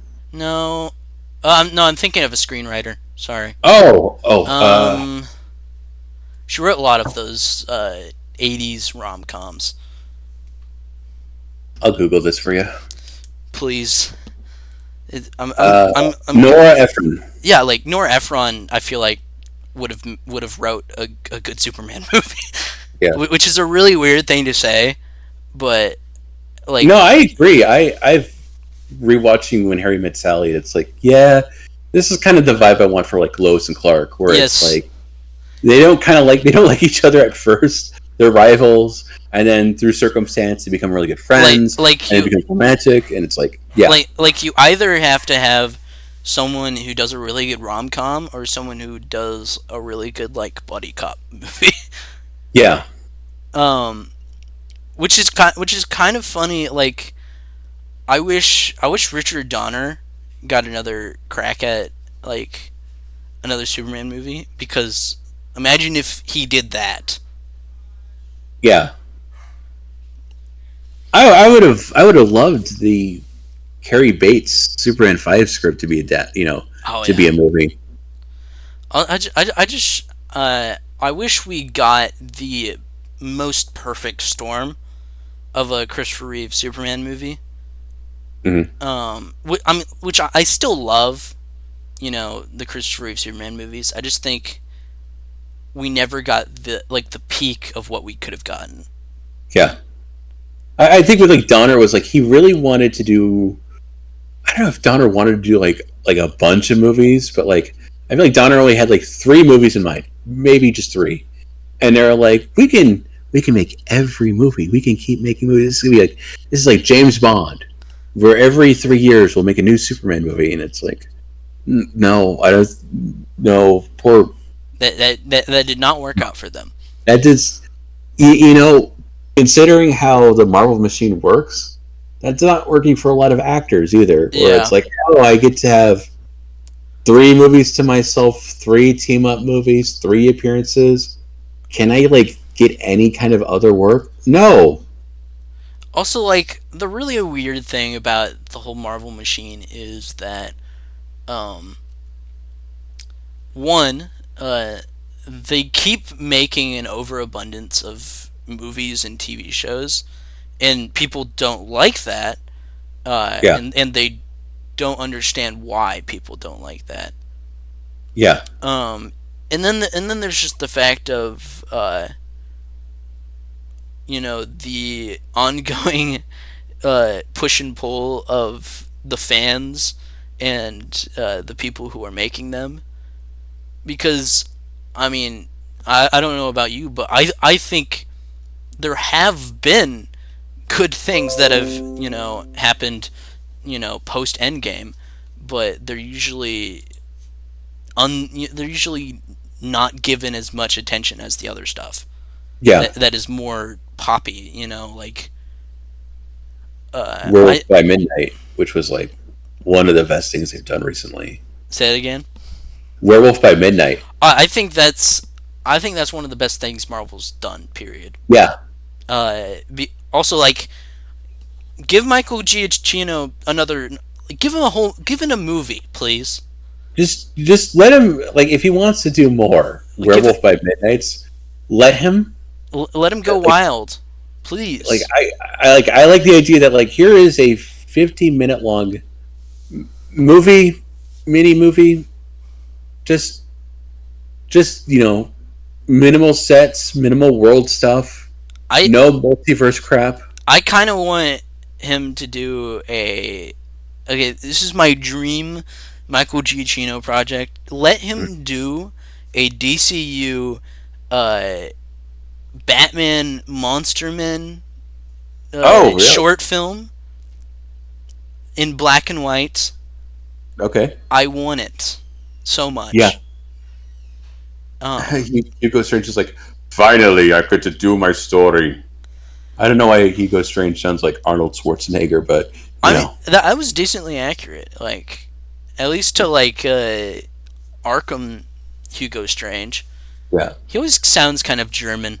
He's I'm psychiatrist Dr. Mengele, like that kind of crap. All right. Mm-hmm. it's. I'd like to see that. I would love to see. I would love to see a Batman movie with Clayface. Yeah, well, like my top choices are like, okay, I really love the Monster Men story. Yeah. Especially how it was like, Matt Wagner did one of it, which I thought was really good. Also, Matt Wagner has a really good art style for Batman. Yeah. And then you have the when they did it in Detective Comics, that little crossover with all of the different Batman titles at that moment, and I thought that was pretty good too. I just think it's an interesting story. I like when Batman goes kind of universal monster gothic horror.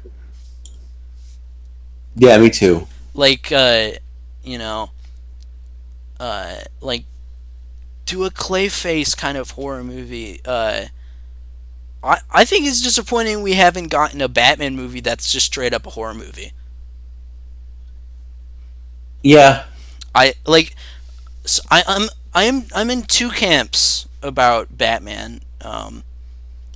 You know, I'd love for like a gothic horror Batman thing, but I also love the goofy, silly, kind of super weird Grant Morrison Batman.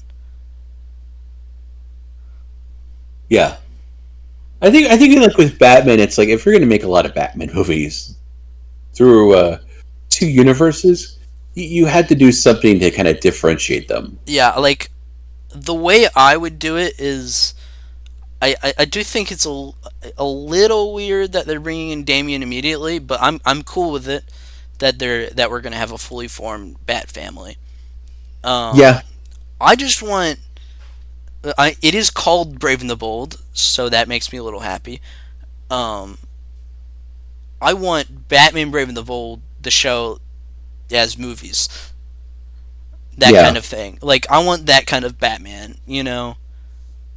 I'm interested in how this universe is going to pan out because I am worried that I'm skeptical.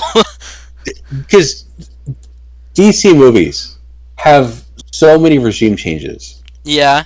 And, well, the weird thing for me is, I liked a good deal of, the DCEU movies. Mm-hmm. Like, I think Shazam was really good, even though I wish it wasn't so Jeff Johns. Yeah. I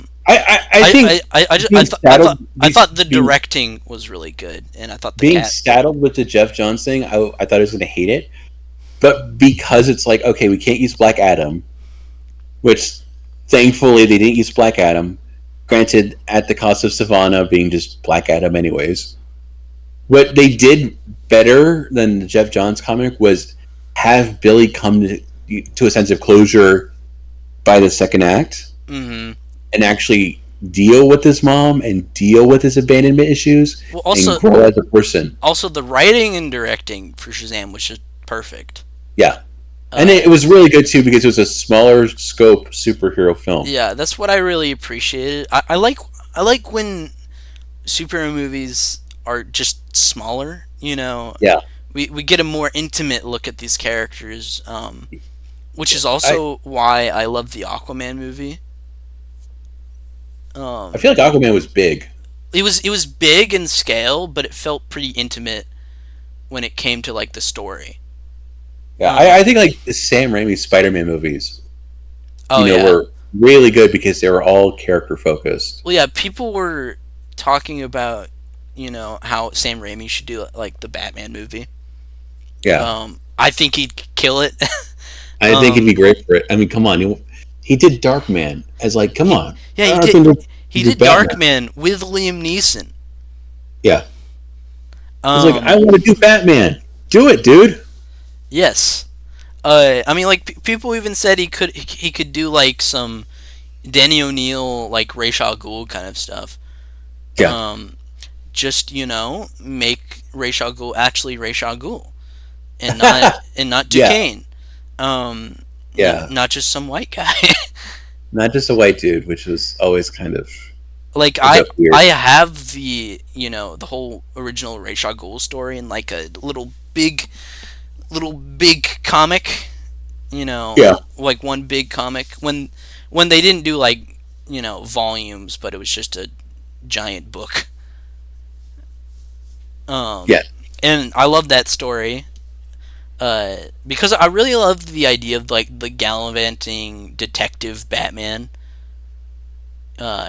And also, I think the blue, gray, and yellow is the perfect design for Batman. Oh, yes, it is. And give him trunks, please.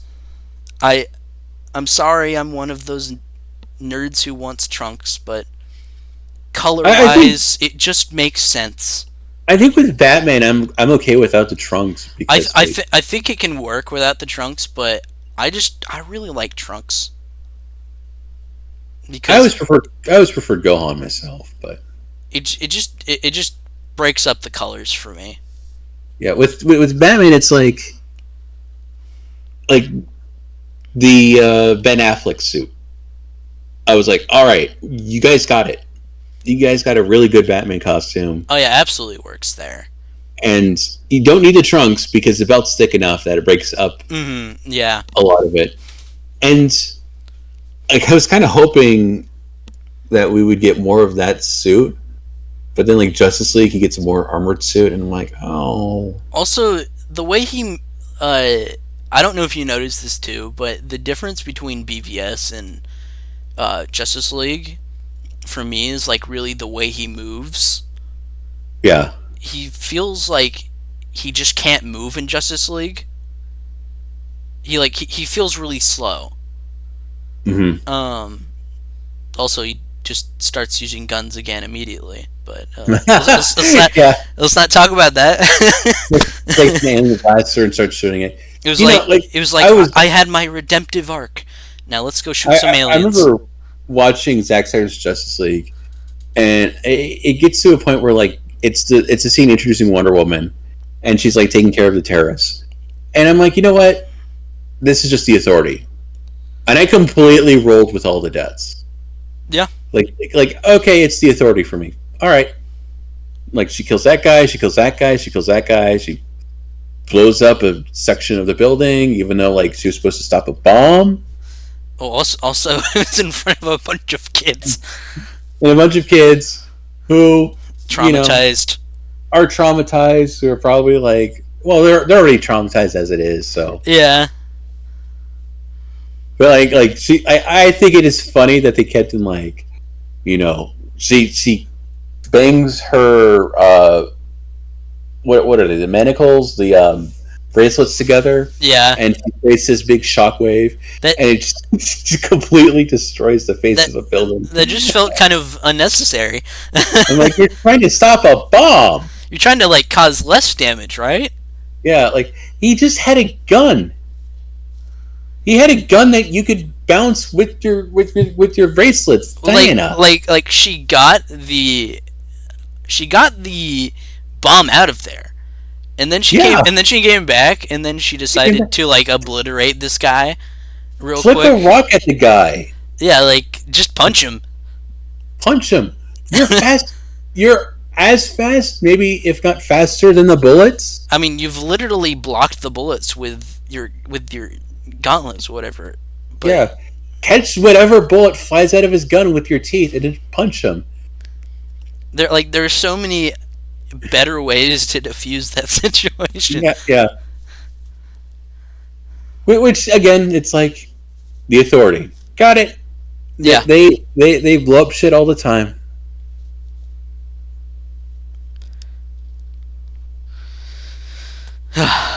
But yeah, and so when Batman takes out a blaster and starts shooting parademons, and then he gets on the turret and he starts shooting parademons, I'm like, the Authority.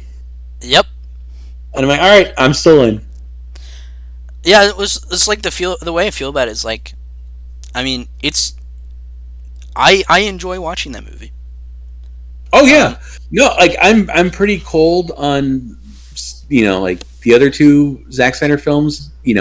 Not against the dude. I think the dude's terrific. Oh, he's just a great guy. He is a wonderful dude. He's just cool, and he is super freaking cool.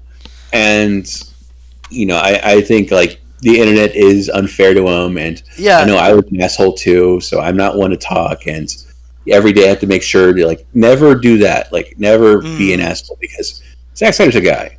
He is a genius filmmaker who is embottled, who is like, he's like the Tiger Force of enthusiasm. That's what I've been saying a lot lately, Tiger Force. Right? I'm bringing it into the lexicon. You gotta bring in the Jack Kirby stuff. Yeah, I was talking to someone the other day, and we were talking about it, and then I just said, how we just say peak about things? Yeah. I'm just gonna say Tiger Force. Tiger Force. That's right. So Tiger Force. Yeah, it's gonna sound awesome. People are gonna think it's like an '80s action movie. Yes, and I just think we should say more of the made up words that Jack Kirby. Yeah, absolutely. But yeah, like Zack Snyder is the Tiger Force of enthusiasm. He is a cool freaking dude, and people love to work with him. They love to collaborate with him. He feels like if a wholesome skater dude became a director, and I'm all for it. My mind was blown when it was revealed that he directed the Michael Jordan commercial where he's like in your face dribbling the ball, and I'm like, that was Zack Snyder? That's one of my favorite commercials. It's so holy shit! It's Zack Snyder. It's Zack Snyder. He's just a fun guy. Yeah, like he pushes, like he doesn't need to, but sometimes he kind of pushes the boundary, and that's really awesome. Yeah. Well, we need more directors who do that. Yeah, exactly. And yeah, like I'm a little cold on the DC films. I'm a little cold on that Superman. I appreciate a lot of the ideas in that Superman.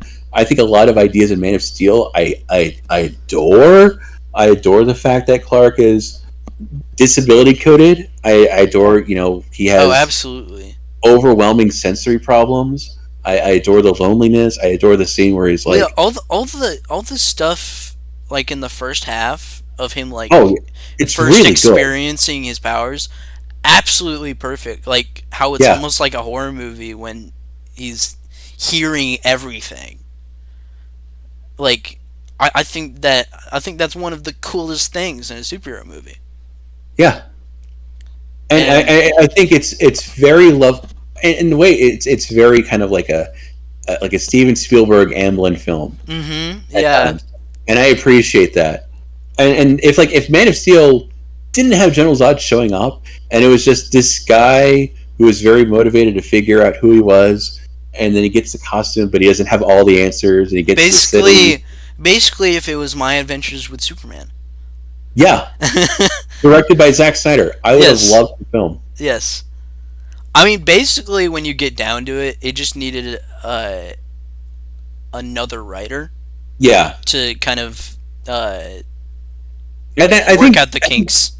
And I think that like it was said that like they wanted to do another draft on the script, but WB's like, you have to hurry this into production. So not surprising that WB tends to mess up a lot of stuff. You got to put this shit in this new Batman Superman movie. Really? Yes. Boy, people really don't like the stuff that was added into this Batman Superman movie. And then everybody blamed Zack. And Zack's like, motherfucker, I'm just doing it. I'm trying to make art here. Yeah. And I'm trying to do a job. I'm just trying to have fun with this and, finish it. And it goes to show that, like, Justice League is, like, the less meddled... Okay, actually, not necessarily true. It is not the least meddled movie ever, but the Zack Snyder movie that allowed him to... It's the most pure Zack Snyder DC movie. Yeah, like because we already seen the WB version. It's not good. We experienced it. It's awful. I think I liked it at first, and I was wrong, but it's awful. It's just gross. It's gross. It's ugly. It's garish. It's wholly a It makes no sense. It's wholly a business product. It's not a There's nothing artistic about it. Yeah. And then you get to Zack Snyder's Justice League, and it's one gorgeous. It's gorgeous. Yeah. Like, I think every shot of that movie is really beautiful, and Yeah. and all the stuff he did with, I mean, all of the characters was really interesting, especially with Cyborg and Flash, and It's the way he used Bruce was also really interesting. it's funny too because they're like, you got to put more jokes in. These jokes suck. We're getting Joss Whedon to do the jokes, and I'm watching Zack Snyder's Justice League, and I'm like, the jokes are funnier. Oh, it's really funny. It's really funny. Like they're more naturalistic. Yeah, it's organic humor. Imagine that. It's like Batman. Like that was the movie where I'm like, shit, I really want to see Ben Affleck play Batman more. Yeah, Because he brings the crew into the cave and it's like, hey, this is Alfred. He's my boss. And I'm like, all right, I'm in. This is Alfred. I work for him. I work for him. It was just, it was so sweet too. Yeah, it's such a sweet and wholesome movie, and but it like, also Alfred's like doting over Diana as she's like making tea, and he's like, don't forget. I'm like, that is one of the funniest Alfred jokes. It is. It's just everything about that movie made me want more of this. Yeah, they're it's like it's more introspective. They're more laid back, and I'm digging this. I think if this was what we were getting from the beginning. Oh yeah, we should have had Chris Terrio from the beginning. That we still it wouldn't have been scrapped if this is what we were getting from the beginning. Yeah, and Chris Terrio, if you guys don't know, was not there in the beginning. Yeah, it really made Zack Snyder's Justice League so good. Yeah, because Chris Terrio has a penchant for really good dialogue, and it pops in Zack Snyder's Justice League. And I feel bad for the dude because like he was brought on late game for Batman v Superman, and he's talked about it, and I've read that, and I'm like, and he does inject some good stuff into BVS. Oh yeah, like he's fought for like the better ideas in Beavis, and it's like, yeah, it's clear that this guy knows what he's doing. Also, I think it needs to be said that Ben Affleck is really well casted. Oh, it's Batman, yeah. Like I think he's perfect for that. And I was like happy when he was cast as Batman because I'm like, that's an insane idea, and I love it. He plays Bruce really well.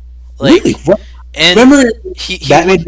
He looks like Batman the ideal Bruce Wayne. Yes, he does, dude. Batman v Superman, right? Like he's basically like at the gala, he's looking at the files, and it's like, I really like your shoes, Alfred. I need to fuck out of here.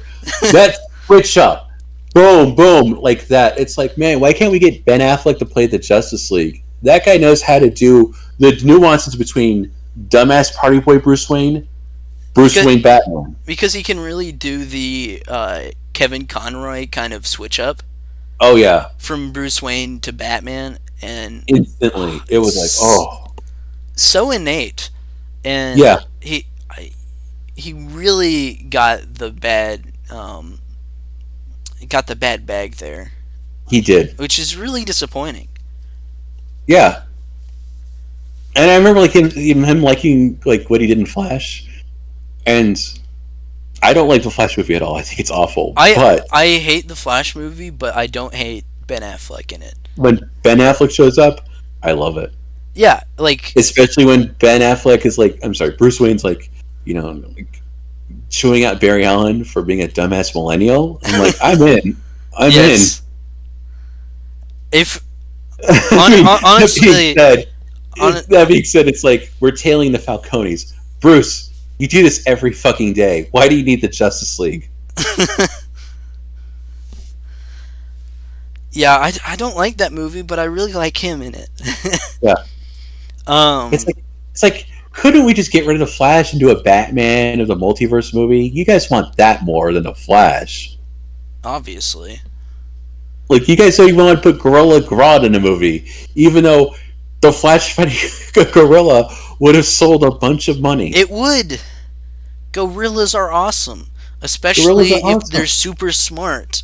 Like, yes. You literally could have done Guerrilla War. Oh yeah, you could have done, because like it has this mythic quality to it.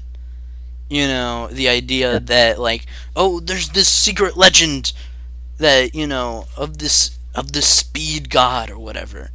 You could have had the movie be Gorilla Grodd has found a way to manipulate the Speed Force to go back in time, and tricks the Flash into going back in time to visit his mom, but he's using that collective energy to rewrite the timeline so that way gorillas have taken over. Yes. It could have been so perfect. And it's like, okay, the Flash is dealing with a Flash problem, and we don't have to bring in poor Michael Shannon, who is obviously like, listen, man, I just want to get a paycheck. It was so obvious in the interviews. And, like, I don't blame him. Yeah. It's like, listen, I don't know what I'm doing here, but I'm just going to get a paycheck. It was also so obvious that whoever wrote that movie did not like The Flash at all.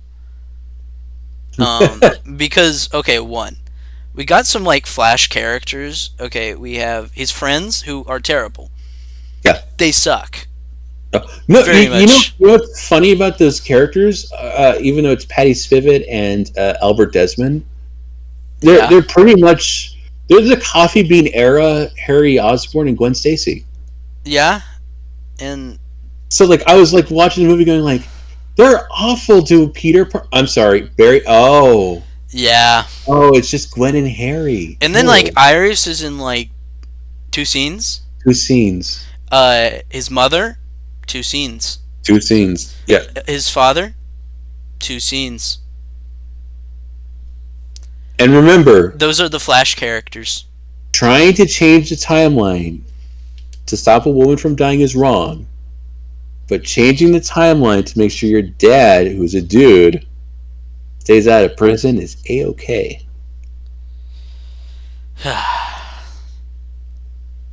So don't change the timeline to protect women. Don't change the timeline to save someone's life. Sure, George Clooney might be Batman, but we're going to give a pass on that because everything else looks normal, and it's just George Clooney's here. Yeah, and it's so funny that Batman got erased from the universe. Yeah. It's so funny, silly that another Batman from another universe replaced the Batman you've been following for several years. To me, it's funny because it's like, okay, I guess they're acknowledging that Barry Allen did change the timeline, thus learned nothing in his film. Absolutely nothing. But also, it's not painted as bad. It's not painted. It's like a weird side effect, and it's a punchline to a joke. Yeah, which it shouldn't be. And the worst part is, they're like, we need to make it funnier, and so Barry's tooth falls out again. And I'm like, what? This is the same kind of jokes that you put in the Justice League film for the theaters. Yeah, and people didn't like that. If you wanted to go completely wah wah, have Barry's tooth fall out, then have Barry's jacket fall apart, then Barry pees himself, and then he falls over, and then he trips on a banana peel, and he slides down the street, and then he goes, what could possibly go wrong? And then, I don't know, a giant asteroid hits the Earth. The end. The end. And then everybody's dead. I fundamentally disliked everything about that movie. Everything was awful, and not just the special effects. Well, also, okay, you know what really irritates me? He goes through all the trouble to, go back in time, save his mother.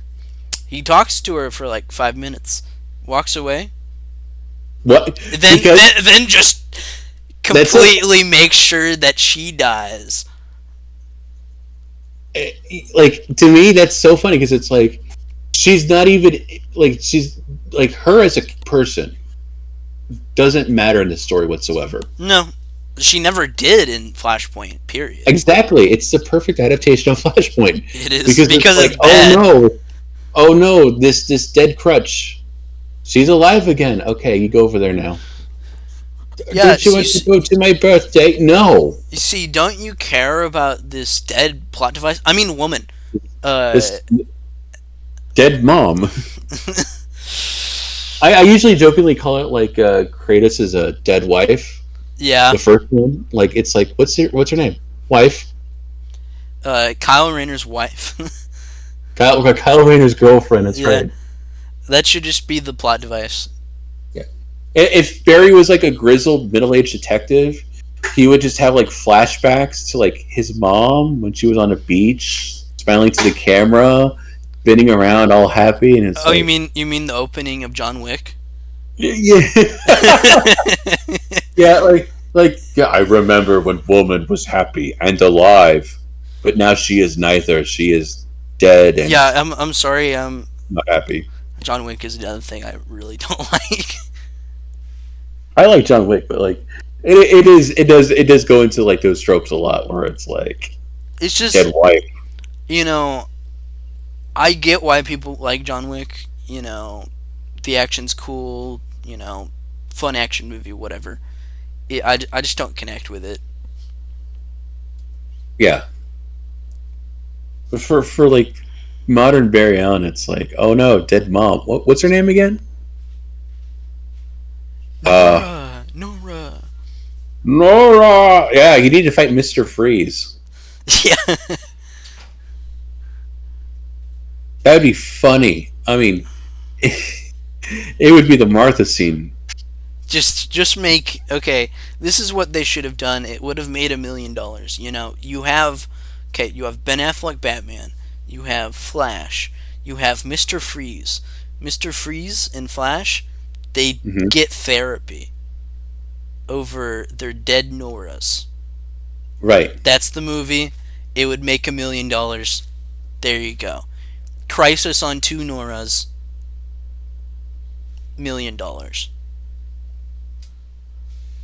Flash, is your Nora married by any chance? Well, she's dead, and her husband's in prison. So and she's my mom. And she's my mom. I don't see the problem with that. I don't mind having a 33-year-old child. I'm 28. Jesus, get a job.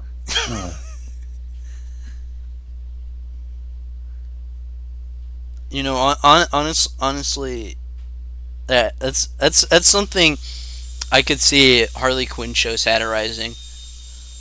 Yeah. We're like, well, let's make fun of Flashpoint now. Yeah. Well, what did you think of the Nightwing death that people were so mad about? The coffin with his ass imprint. Like, God, no. Oh. As I said, like, congratulations, you found a way to out annoying Tom Taylor on Nightwing. I will say on behalf of the Harley Quinn show that when they do things like that, as far as I know, they're not just doing it because they want to do it. You know, it's satire, which Well, I think with like the Harley Quinn show, it's like I remember, like, I do like it from time to time. Like, I like the Joker a lot. I think the Joker is really good in that show, especially since also Kite Man is great. Kite Man's great. But the Joker who loses his memory, is rehabilitated by a nice nurse, becomes her boyfriend and a father to her kids. Then he gets his memory back, and you're thinking, oh, he's going to go back to being the Joker. It's like, oh no, I'm the Joker, but I'm also a dad, and I got to take care of these kids. And I really like that. I love that. I think that's a fun spin on the Joker. And I mean, it's actually doing something new with the Joker, which DC hasn't done in years. Yeah, and then he's running for mayor, and it's like, you sound kind of like a socialist. I'm not kind of like a socialist. I am a socialist. All right. That was one of my favorite moments of the show ever. At least he's funny. Like, he's finally funny again. Yes. I'm interested to see where they go with the whole Nightwing thing, but I'm a little skeptical right now. But I thought the last episode was pretty great. All right. I don't think I've seen this season at all. I'm pretty bad at keeping up with shows. Besides, well, the reason I'm so on the show right now is because one weekend I was like, I'm gonna binge all of Harley Quinn, and then that's what I did. Especially because I've been on a big animation kick right now. I watched all of Harley Quinn, then I watched all of Batman Beyond, then I watched all of the Looney Tunes show. So I'm, categorically insane. No, you're not. I just love when we had shows like that, which we have. My Adventures with Superman now. Yeah. And I also think Harley Quinn is one of the best DC things that we've had in a while. Especially like watching the first season is just a really good, tight season of TV. Mm. Also, they get the characters enough that they can make fun of them. And not in a, Justice League kind of way. Right, where it's like... Also, they brought Diedrich Bader back, so I'm happy. Yeah. It just does it for me. You know who misused Diedrich Bader? Shazam! Fear the Gods. Yes, they did. That was not right. Not right at all. Not right. I was very disappointed in that. Yeah, when they announced it's like, in this movie, Billy Batson will fight against the Daughters of Atlas. And it's like, oh, right, okay. Greek god stuff. Why not? It's the same thing. It's the same thing with Wonder Woman in the Greek gods. Sorry about the phone. It's all good. It's just, Phoenix AG. I'm sure the Greek gods can work in some story, but yeah, they just tend to be boring when you bring them in Shazam or in Wonder Woman. Yeah, because it's always just a big monster to fight.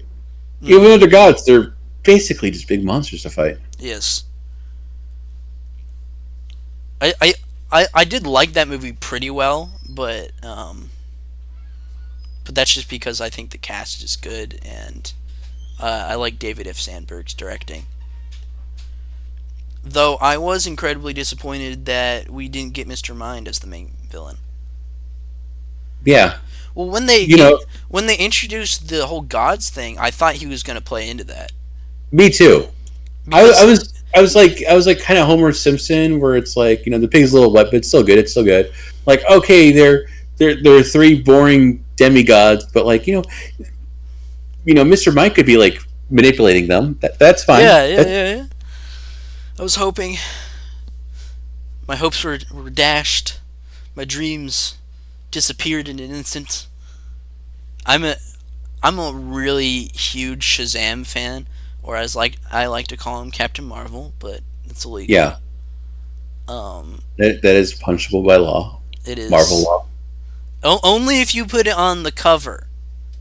Right. You can put it within the comic, but not on the cover. I think Captain Thunder was a good replacement name, but they can't use it because of Roy Thomas. Come on, Roy Thomas. Which is why I pitch, we fight Roy Thomas in the Thunderdome. Yes. I pitched that, we make DC's version of Deadpool kills the Marvel Universe, and it's just the DC Universe kills Roy Thomas. Just like does he have like prep time or something? No prep time. Oh man. Just have Roy Thomas on the run for like 10 issues, and you have all the heroes and villains going after him, and you have his partner in crime is Ambush Bug. There we go. He needs a little help. Yes.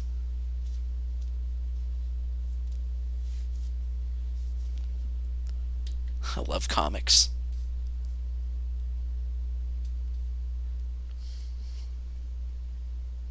Okay, moving off of that insanity, Of um, Roy Thomas. of Roy Thomas, um, well, you're the editor on the comic Superman Triumphant Delight, Yep. being written by two truly amazing people that I've interacted with a lot on Twitter.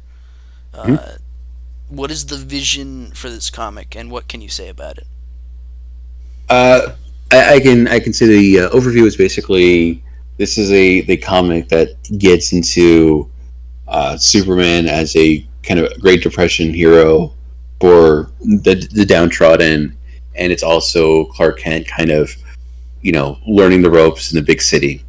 And what I love about the comic is Gabe is such a wonderful writer, very thoughtful, very uh, very detailed, and I just love seeing how the story kind of comes out of him, and it's visualized by Jazz. And Jazz's art is one incredible. of the things I adore is just seeing Jazz would take the script and you go in and he would just completely knock it out of the park every single day. Also, like, And you can't say this about a lot of like artists that you know, just like people on Twitter, Instagram, whatever. mhm, Um, Jazz has one of the most unique artistic styles I've ever seen. Like, yes, genuinely, Jazz should be in the big leagues. yeah, I don't know how he hasn't been noticed. Just he absolutely genius.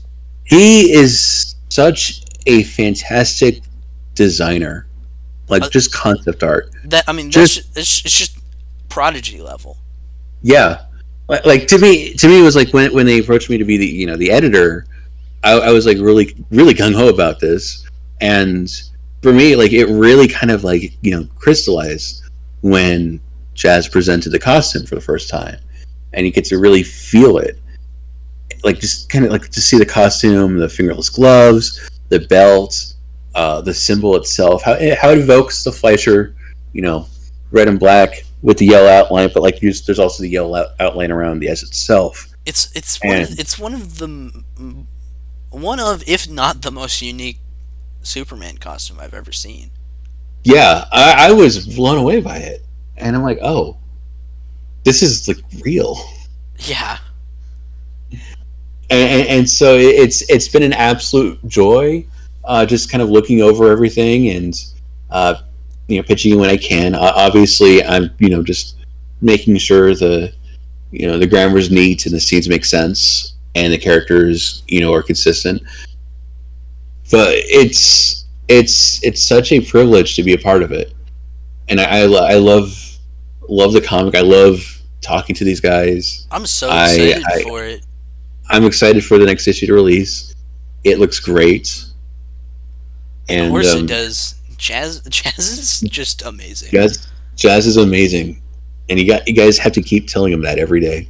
Yeah, And then, I am honestly baffled time and time again by how humble, you know, yeah, artists are. oh yeah, Like, I'm a writer, which, I can't really look at myself at the lens I see someone like Jazz. But like Jazz is just next level. Like, it's honestly moronic that DC hasn't just snatched Jazz for a comic. right, It just doesn't make sense. And sometimes I'm baffled when Jazz is talking about not feeling like they're the greatest, which like I think Jazz is one of the best artists I've ever seen. hmm Um, and I don't just say something like that. You know, yeah. I totally agree, and I realize by saying like go tell him that he's the greatest will probably annoy the shit out of him, but he is pretty awesome. it is He is, it he is is true. but yeah, I'm excited to see this comic keep coming out. I know it's been a bit of a pause, but life happens, and it's when it comes out, it's always at the peak of its quality. Like it's always at its best. Oh yeah, and it's just so gorgeous. Yeah, it's absolutely beautiful. And there's one page where it's like, it's like a major fuck yes, that is Superman right there, and I can't wait for people to see it in the context of the story because it's going to be amazing. So you're saying it's so Tiger Force? It's Tiger Force as hell. Yes. We just if there ever comes a day where we get like a volume made of Superman Triumph under light, we just got to have a quote from me. This is so Tiger Force. It's so, yes. I would love that. I'd honestly I'd honestly pay. I would put in my own money to get some physical copies made of it. That would be nice. I mean, we have to kind of be careful about selling. No, it wouldn't be a selling thing. Yeah. I think at the very least the three of you deserve a physical copy. Yeah. I would love just there is one image I would love to just put on my wall. Like a poster? Like a poster, yeah, like him over the city. And like everybody's like pointing at him, like the cover image. Like I love that cover image. That cover image is so beautiful. It's and of course I thought it was like I had to be convinced that because the pitch was like, so it's a very kind of sepia tone world, and his costume is going to pop colorfully. I'm like, is that going to be weird? And when you see it, Clark in the costume against this world, and it's like it's incredible. Yeah. Push aside my kind of like concerns that like, is it going to look a little too like kind of religiously, but it doesn't. It just looks like here is this guy, and in his big colorful splendor, and existing in this beautiful in this world that needs him the most. So basically, DC, once Joshua Williamson is done, we need Jazz and Gabe. Yeah. It's what we need. Definitely. I would love to see Gabe working on the mainline books. I would love to see him because he's great at just like he's got so many like stories he wants to tell. Yeah, I'd love to work with him. I'm actually working on an anthology comic right now. It's think like Action Comics or Detective Comics. Basically, getting a bunch of independent writers and artists together. Right on. And I'm doing my own story for it too, which is kind of like if if Green Arrow and Batman were not rich and actually homeless. And I'd say it's also a bit inspired by it's very much inspired by like Denny O'Neil, just as a writer, and his name is Sagittarius. Sounds kick-ass. And it's going to be very in your face about the types of things I want to talk about, because well the first couple pages of the first story is literally a school shooting. Okay. Because that I feel like that's the type of stuff we need to be talking about. The fact of that is a thing that is considered normal now. And that we just talk about it and really don't reach any kind of ground on making schools safer, and just blame things that aren't the actual answer. Right.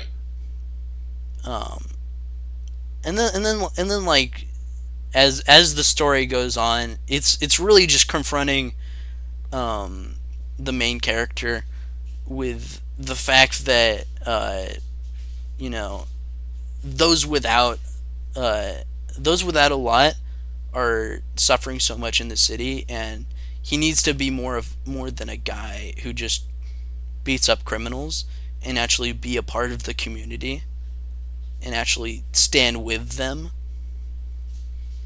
and stand up for them as someone who is living among the people.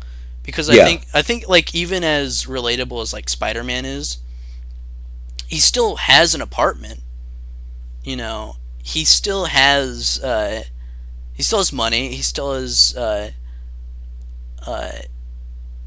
he has a degree of security. Mm-hmm.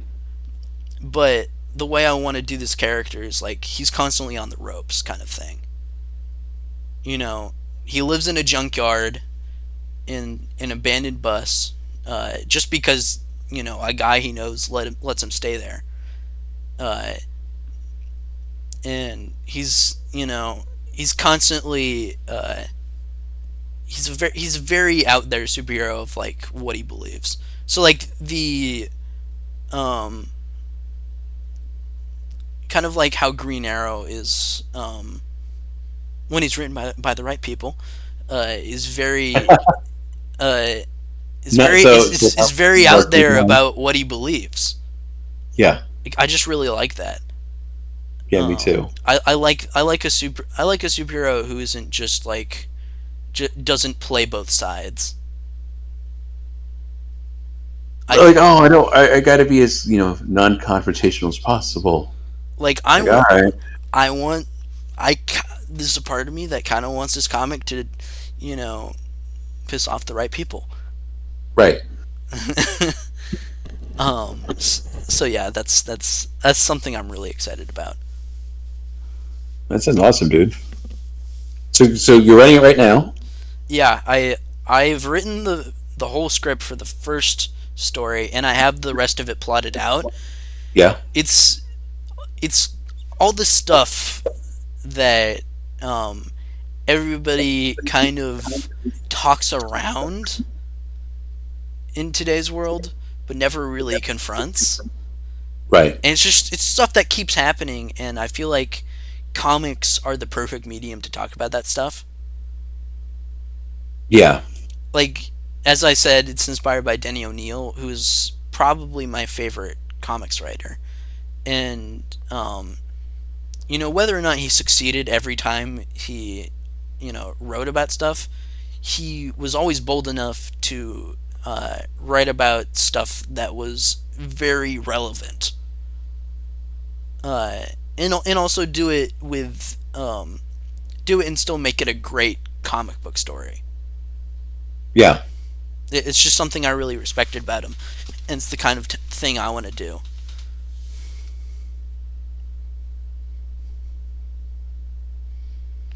So yeah, there's my Do you have an artist? I do. In mind? I do have an artist, a guy named Zane. Another really terrific artist who doesn't realize how great they are. Yeah. But also I don't hope I hope Zane doesn't have to draw the whole anthology, because he also has such a great work ethic that he overtaxes himself. Like, he's so good at what he does that he does a little too much.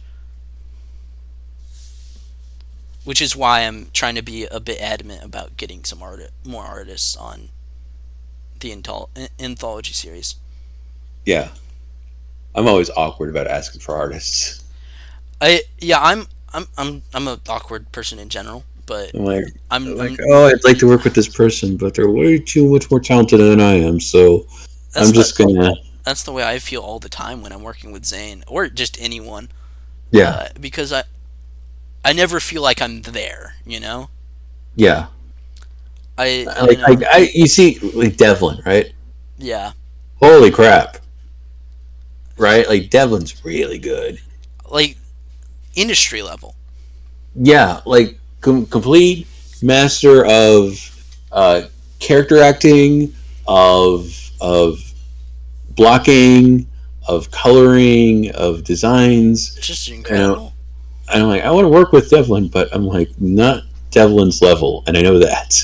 I just have a lot of, just innate insecurity about what I'm doing. Yeah.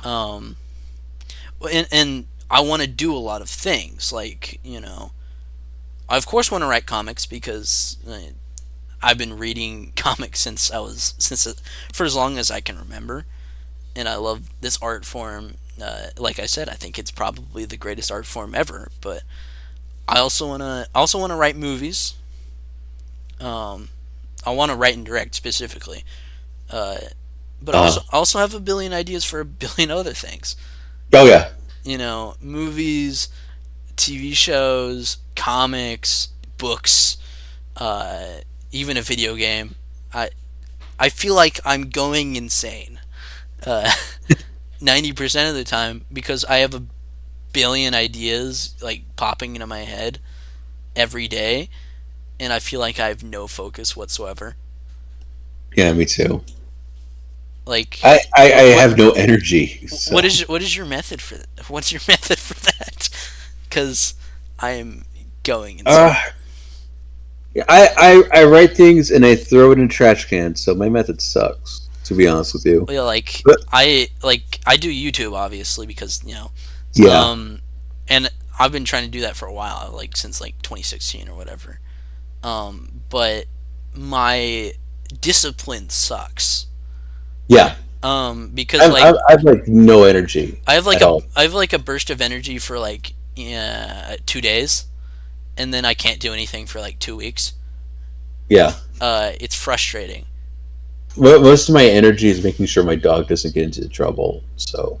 Yeah, I feel that. Oh, also it's just like I just feel tired most of the time. Yeah. Yeah, yeah, that's how it is for me. It's like I have a lot of ideas that I like to write. Obviously, the goal is to do some personal projects, non-IP projects, so I can kind of like get people to notice my work and like I'm working on a feature screenplay that I've been working on for a while, but I've had writer's block for a month. Yeah. So, I'm trying to do it. I'm like at 90 pages or whatever. But it's kind of I want it to be like my proof of concept kind of thing. Like, this is who I am. This is the stuff I want to do. So, please give me money so I can make some art. Yeah. But it's hard. It is hard, and I feel like I'm 33 and I'm already out of time. So you're not out of time. I mean, one, like, you have people like I think like this is a really weird example, but like freaking Richard Attenborough started at like 50 or something, whatever. Hitchcock, yeah, started in his 50s, I think. I'm just saying, like, there's no expiration date. Yeah, true. And I'd say as long as you enjoy what you're doing, it doesn't really matter. That's a good point. Thank you. Also, I think you're a really smart guy, and honestly, you're smarter than You're smarter and more creative than a lot of people. A lot of the people who are actually working on official DC things. Oh, that's just all my bluster and opinions. You're better than Jeff Johns. Well. I mean, okay. If you're better than Jeff Johns, you're not doing too bad. He interned under Richard Donner, so like he has that over me. It was him and there was two people. Kevin Feige. Yeah. Yeah, Kevin Feige and Jeff Johns. It was Kevin Feige and reverse Kevin Feige. It's true, because one is good and one is not. Well, yeah, and they both have a love for hats. So on the Richard Donner protege scale, you're more veering on the Kevin Feige side. So you're good. The ego of me, it's like I should surpass him, but like, what am I? You got that guy's got to be like a billionaire by now with all those Marvel films, right? Oh, I swear, like. Honestly, I'd be surprised if he didn't have like more money than like I don't know, whoever has a lot of money. But he has to have like a mansion, right? I know he has a sick Godzilla shirt that I want. He does. You saw that, right? Like yes. the little man. I'm like, that was really cool. That was like okay. Listen. So where's the Marvel Godzilla movie? That would be what's it called? Kid Kaiju? Is it Kid Kaiju? King Kaiju? The I know they were like doing DC was doing a Godzilla comic, I think. Yeah, but like the Marvel equivalent would be Kid Kaiju. Kid Kaiju. It's a very Marvel name. Is he more like Ben 10? Like, come on, let's see here.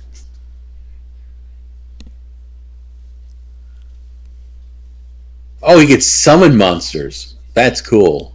So it's like Digimon, but real? Yeah. I mean, if he just turned into monsters, it'd be like, okay, you're just doing Ben 10. Yeah, but it's like, you think you're cool with digital monsters. I got real monsters. Yeah. Yeah. Sorry, guys. No hate to Digimon. I don't want to anger the anime fans. The Digimon fans, they're finally getting a win. They are. One of my best friends is like really into Digimon, so he got me to watch some of it. Yeah, I grew up on it. And like I grew up on Digimon for like season 1, 2, 3, 4, and I didn't like 4, so I just stopped. Yeah. I think he didn't love 4 either. And I remember like the 4th one was like, why don't you like it? It's like a Sentai. It's like, that's not the point. The whole point is kid and their animal friend that's also a digital monster. Well, yeah, once you have them, like, what's that? Digimon's not Power Rangers, right? Like why are they turning into the Digimon? That's just no. Yeah, don't do that. It just doesn't make sense. It doesn't make sense. Well, it's like it's like if in Pokemon, Ash just started changing into Pikachu, right? And that would be rightfully terrifying. Yeah, it's like, oh well, I guess Ash has this dial that he like a phone dial, like an old rotary phone dial, and he just like kind of twists it, and it becomes a Bulbasaur or a Charmander. So dial H for heroes. Dial H for heroes, yeah. Dial P for Pikachu. Yeah. Dial M for murder. Oh wait, that's the Hitchcock one. Sorry. Just have the whole alphabet. Yeah. Imagine if they got like Alfred Hitchcock nowadays. It's like, we want you to do a Dial H movie. And it's like, I already did. What's Alfred Hitchcock's voice? like, I already did one. It's Dial M for Murder. It's like, no, not that. Already did. It's Dial M for it's murder. it's a story about a guy who has a rotary phone dial, and he dials up a hero number, and he turns into the hero. Also, And then isn't it depressing that we almost got a Dial H for Hero show, but it didn't happen? yeah. It's depressing. Well, like for before Ben 10, or was it I when? think it was a little bit before Ben 10. Yeah, like was Ben, like, I know obviously Ben 10's based off Dial H, but like, were they workshopping it as a Dial H show at the beginning? And I'm like, it's a lot easier if it was our own IP. Maybe, I don't know. That way we can sell the toys, and they're like, oh yeah, that's a good idea. I love Ben 10.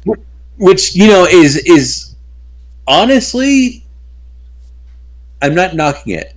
Like, I'm not a Ben 10 fan, but like, if you have a great idea that you don't want DC to see any money for it, you are obligated to just do that. That's what I do all the time.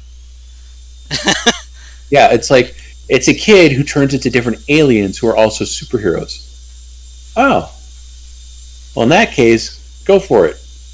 Because I have a character I made who is kind of like my own Superman. Yeah. Still very different, but I mean, for one, not a dude. But also it's just like I get to tell a story I'm not sure if I'm ever gonna be able to tell under the original character. So I just made my own. And Yeah. I've fallen in love with her and her lore. Um, okay, I'm gonna do a tiny lore dump real quick.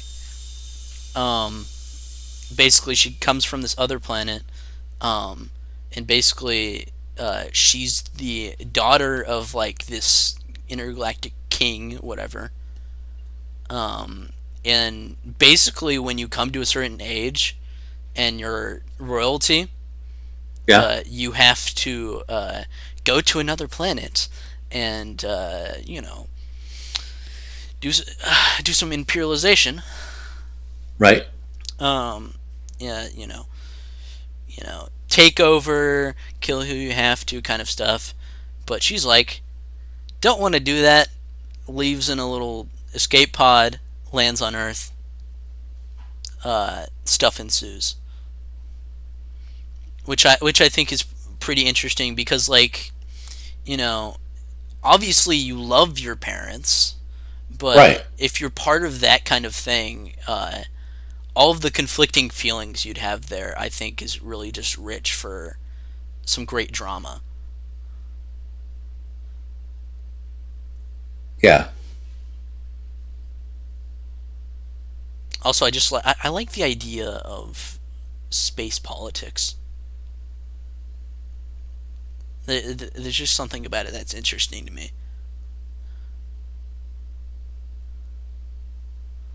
Is it because like space politics are not really as sharply defined as they should be in most settings, or is it like, how do you apply space politics to like different aliens that like you developed differently? I just really like the idea of like, I'm also throwing some shade at DC Comics and their crappy space cosmology. I'm looking at you. It's true. I think the way I see it is like people like to idealize sci-fi, but I'm more veer on the side of like, if things suck here, imagine how much more it would suck if we had, technology to conquer planets and spread our government to other planets and basically put our rule over others. Might be a little cynical, but I think based on how things have gone in our world, it's really interesting to explore the ramifications of that, and also explore the system, like explore why systems like that don't work. Yeah. And explore why we need change in the real world and why they would need change in this other world.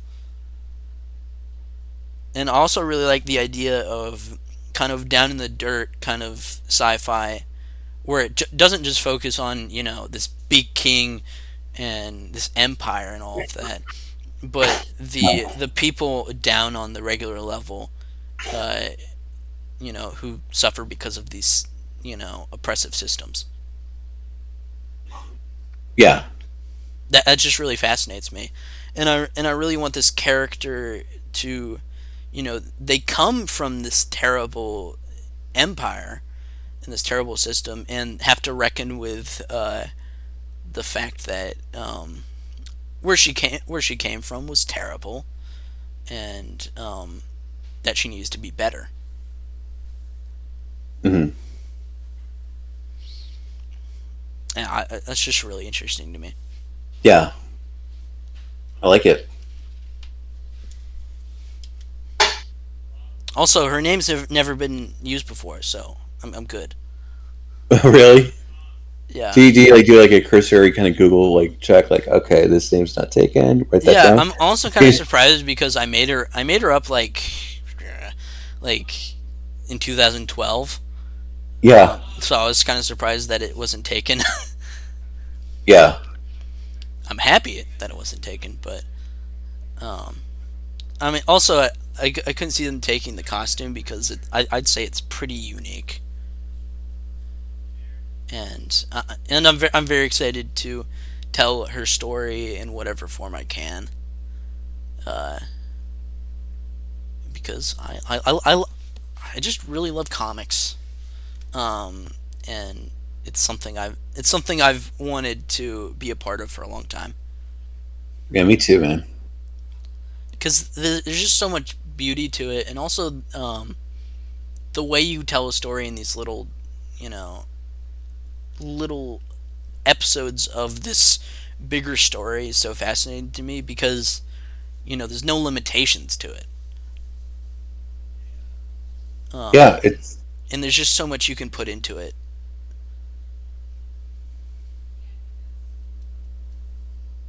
yeah, it's one of the best mediums for storytelling, I and agree.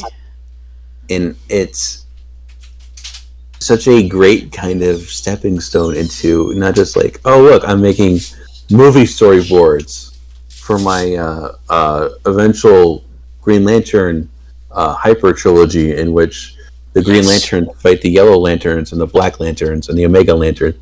Not that crap. I mean, like, actual, like, telling a story in which you're not just like using, you know, words and pictures, but you're also using the layouts of the page to tell something. Yeah, like again, going back to Alan Moore and like Swamp Thing. Yeah, I was afraid, like, are we going to bring up like Watchmen, because it's like one of the biggest, most, you know, primal examples is Watchmen, and how, you know, you threw a lot of symmetry into that one issue. Also like the kind of you know, we have this basic layout of panels, and, you know, a lot of people just stay within what is done.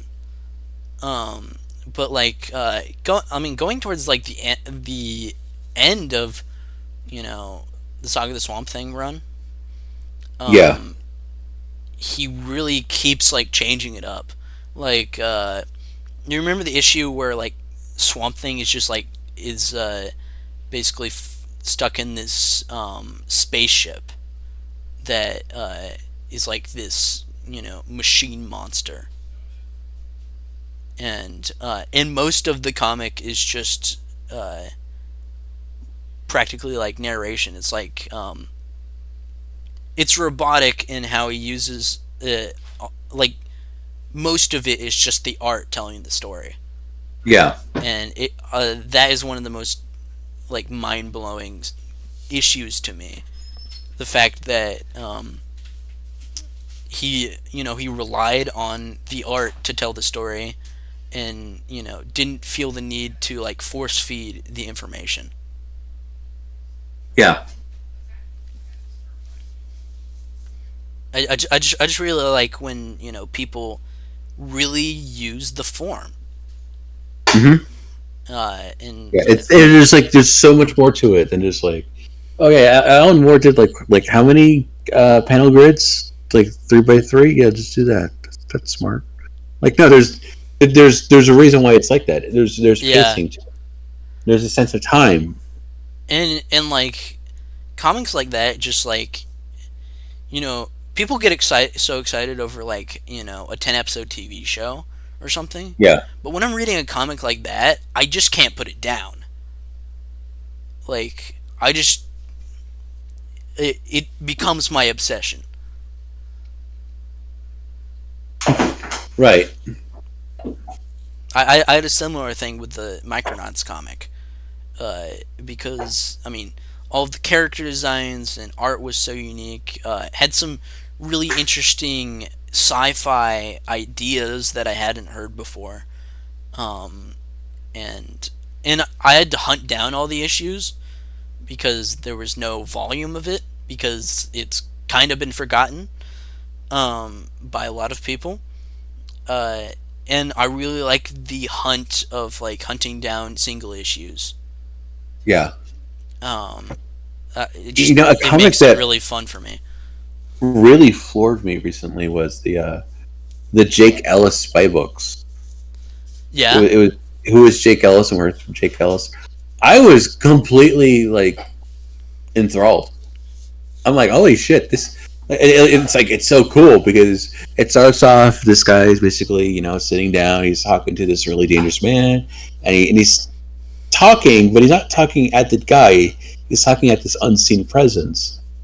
And then it's like he grabs a bottle of whiskey, he shoots it. It's flammable, so it catches on fire, and he uses that as an escape plan. But then it rewinds the clock, and then you find out that he sees this person sitting next to him in shadows, this like silhouette person, and that person's talking to him, and he's giving him advice to like get out of the scene right now. This guy has a gun. The other guy has a gun. You're being tracked right now. You're being followed.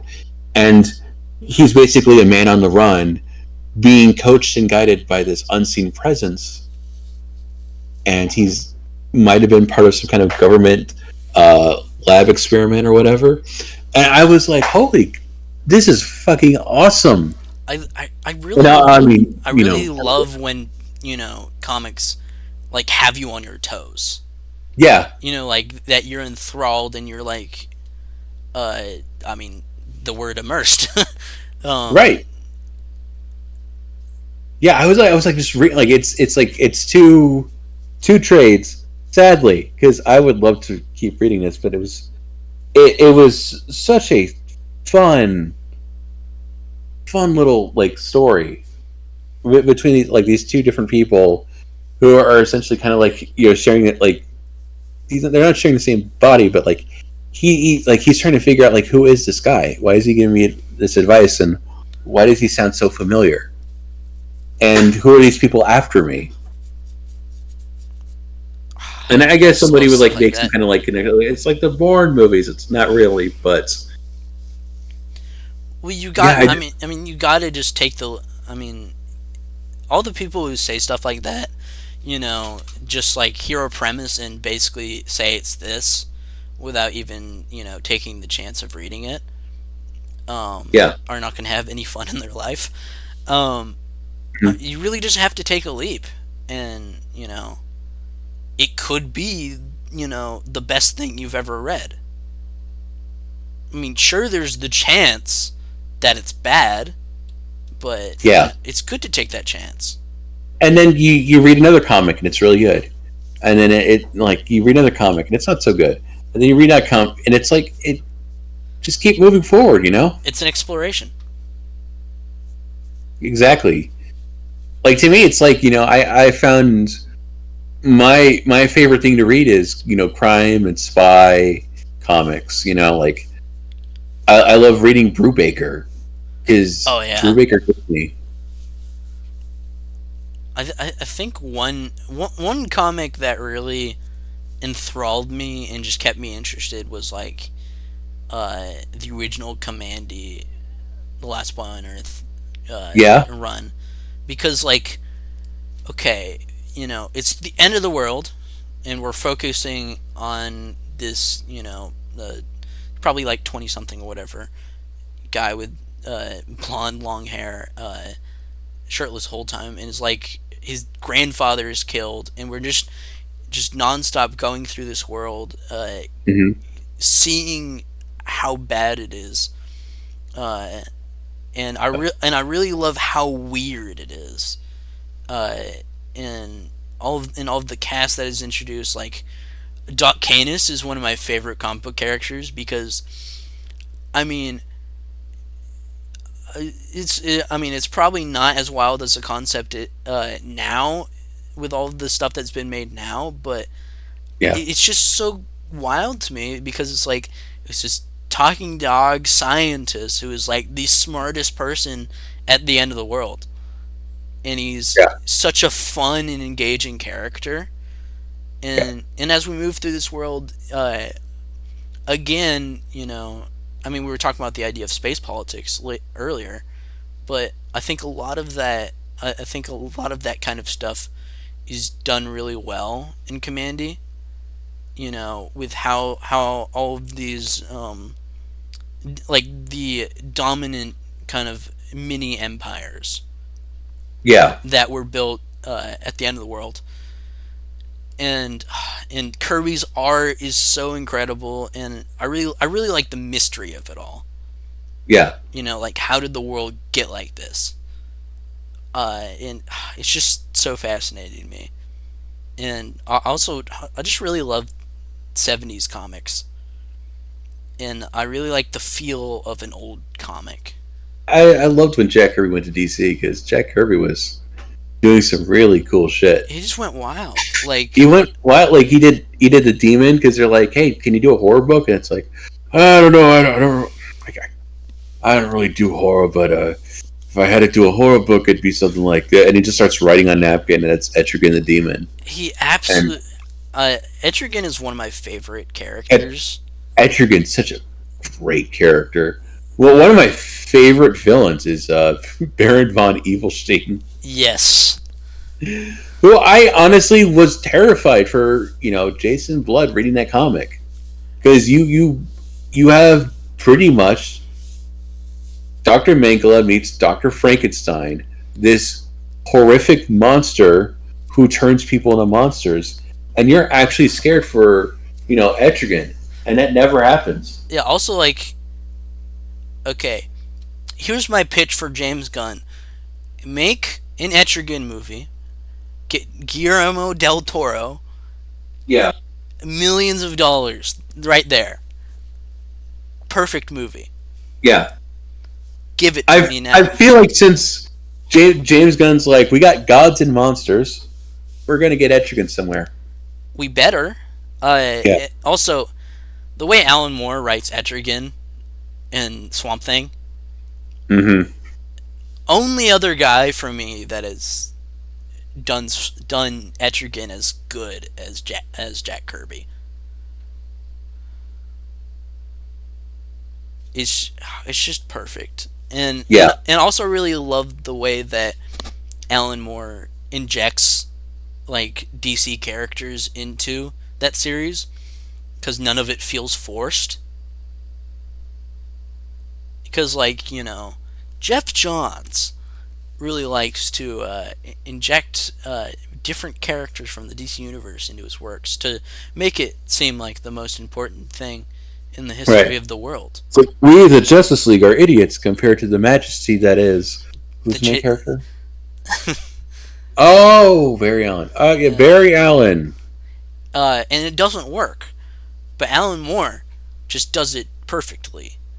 And the way these like other DC characters feel when he brings it into this world, it's just really fascinating to me. Like how like shadowy the Justice League feels when they're first introduced in early Saga of the Swamp Thing. Yeah. When you have to when they have to get Jason Woodrue, I really love the way that he depicts them there. As almost insidious. Yes. I just really it's really interesting to me. And then obviously like Constantine. Right. Constantine. That one of the that character that just like completely was swept under the rug.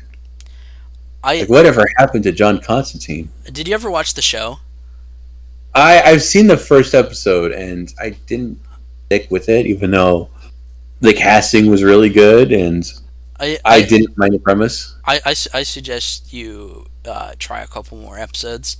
I really like that. I mean, it's only one season, obviously. Yeah. But I really liked what they did. Yeah, I love the direction. Matt Ryan was perfect. Matt Ryan is Constantine. Yeah, I mean, it's funny because like there was a story where it was like he was kicked out of a hotel for smoking. I'm like, he's the best actor to play Constantine. Yeah. Also, like, okay, no shade to like people like the Keanu Reeves, Constantine. Actually, full shade. No, it's a good movie. It's not. It's weird. I don't like how they write him. I like it if they change the name. Well, yeah, if they change the name, sure, but it's a Constantine movie, and he's not Constantine. He's not. He's absolutely not. Because he's too redeemable. Yeah. Which I know is might seem a weird thing to say to anyone who hasn't read, Constantine, but like that's just not his character. And it's not his character. I think like it's good movie. It's like obviously somebody had another script and they just changed some names around. But like it's also a movie with one of the best scenes in which like he found out about like he's dying of lung cancer. The spider walks on like a bar counter. He puts a cup over it, and then he just takes a long drag of a cigarette, breathes into the cup, and he says, "Yeah, that's what it feels like." And I'm like, sold. There's a lot of good writing. There's really good writing. There's a lot of good stuff there. Yeah, it's like the wrong character. Like the wrong character. It's like I feel like it was a different script for a different character, and they're like, whatever. Just give it to Keanu. We can use this guy. Yeah, like we used to call it like Demon Detective Man, but then we called it Constantine.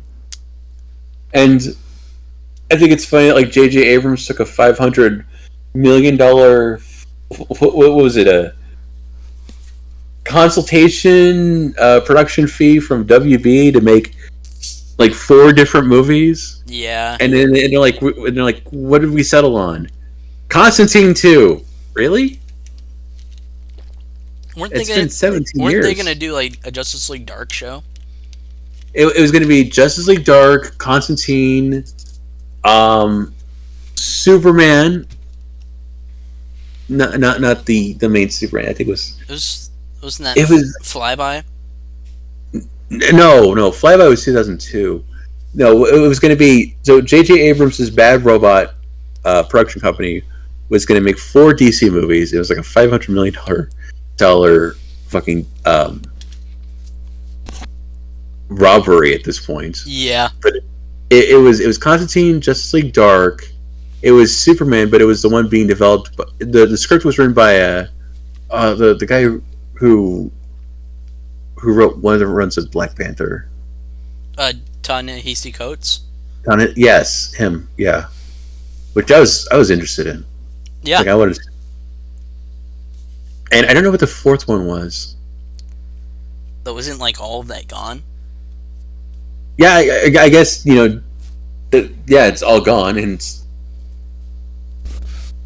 nothing to show for it. Yeah. Except, somebody got $500 million out of this, I think. I do think I know who would... Okay, I have a couple ideas of who would do a really good Constantine movie. Who? Okay, I know everybody hates... Well, okay, I know a lot of people hate Iron Man 3, right? Yeah. But Shane Black would do a perfect Constantine movie. Like, I mean, for one, I still really like Iron Man 3. I know a lot of I like Iron Man 3. It's got its problems, but it's still Iron Man 2. Yeah, and also, like, okay, look at anything else he's done. He wrote the Lethal Weapon movies. Yeah. Which are great. And he also did Kiss Kiss Bang Bang, which I think is the best Robert Downey Jr. movie. Mm-hmm. And they really nail kind of the griminess that I think a Constantine movie needs. Yeah. And also the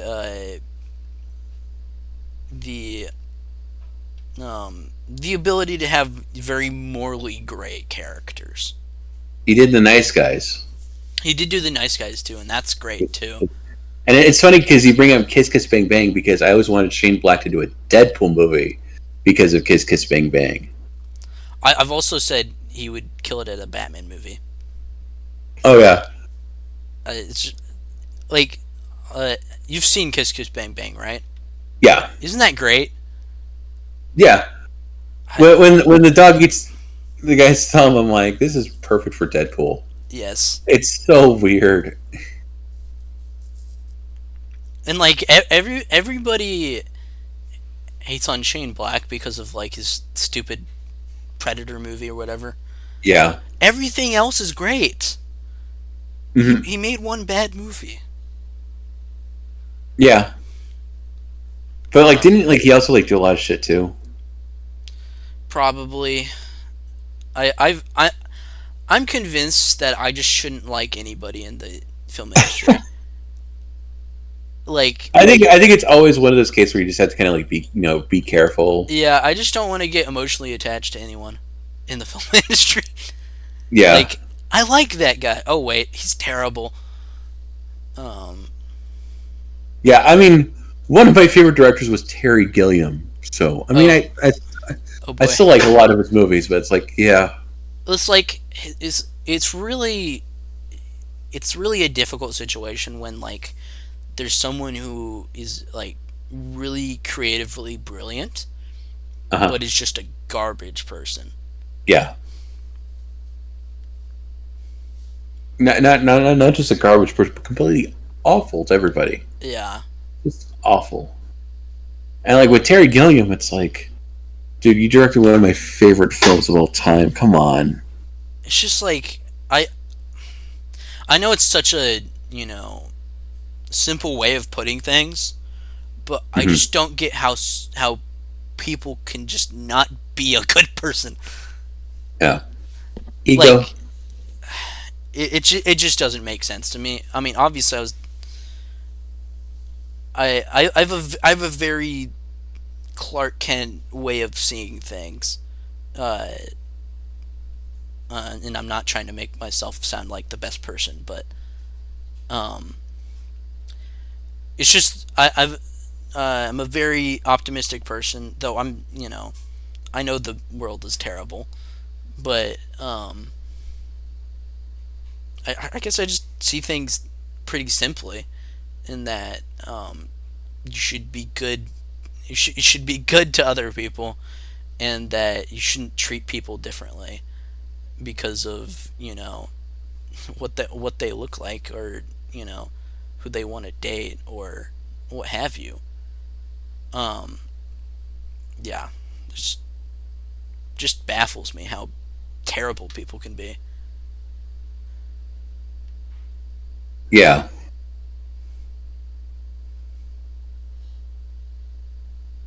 Which, like, I mean, it's easy for me to say, but still. What should we expect from you in the future? Just me standing on my soapbox yelling at the world. That usually is what I do on Twitter. Hopefully, I'll get some writing done. I have a couple of movie ideas in mind and a couple of comic books I like to write.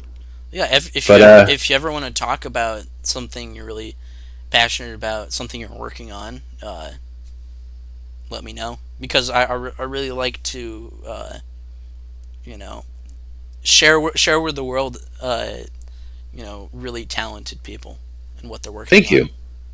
I appreciate that. So if I can do that for you or anyone else, I'm always really open to doing that, because I think art is one of the most important things. So yeah,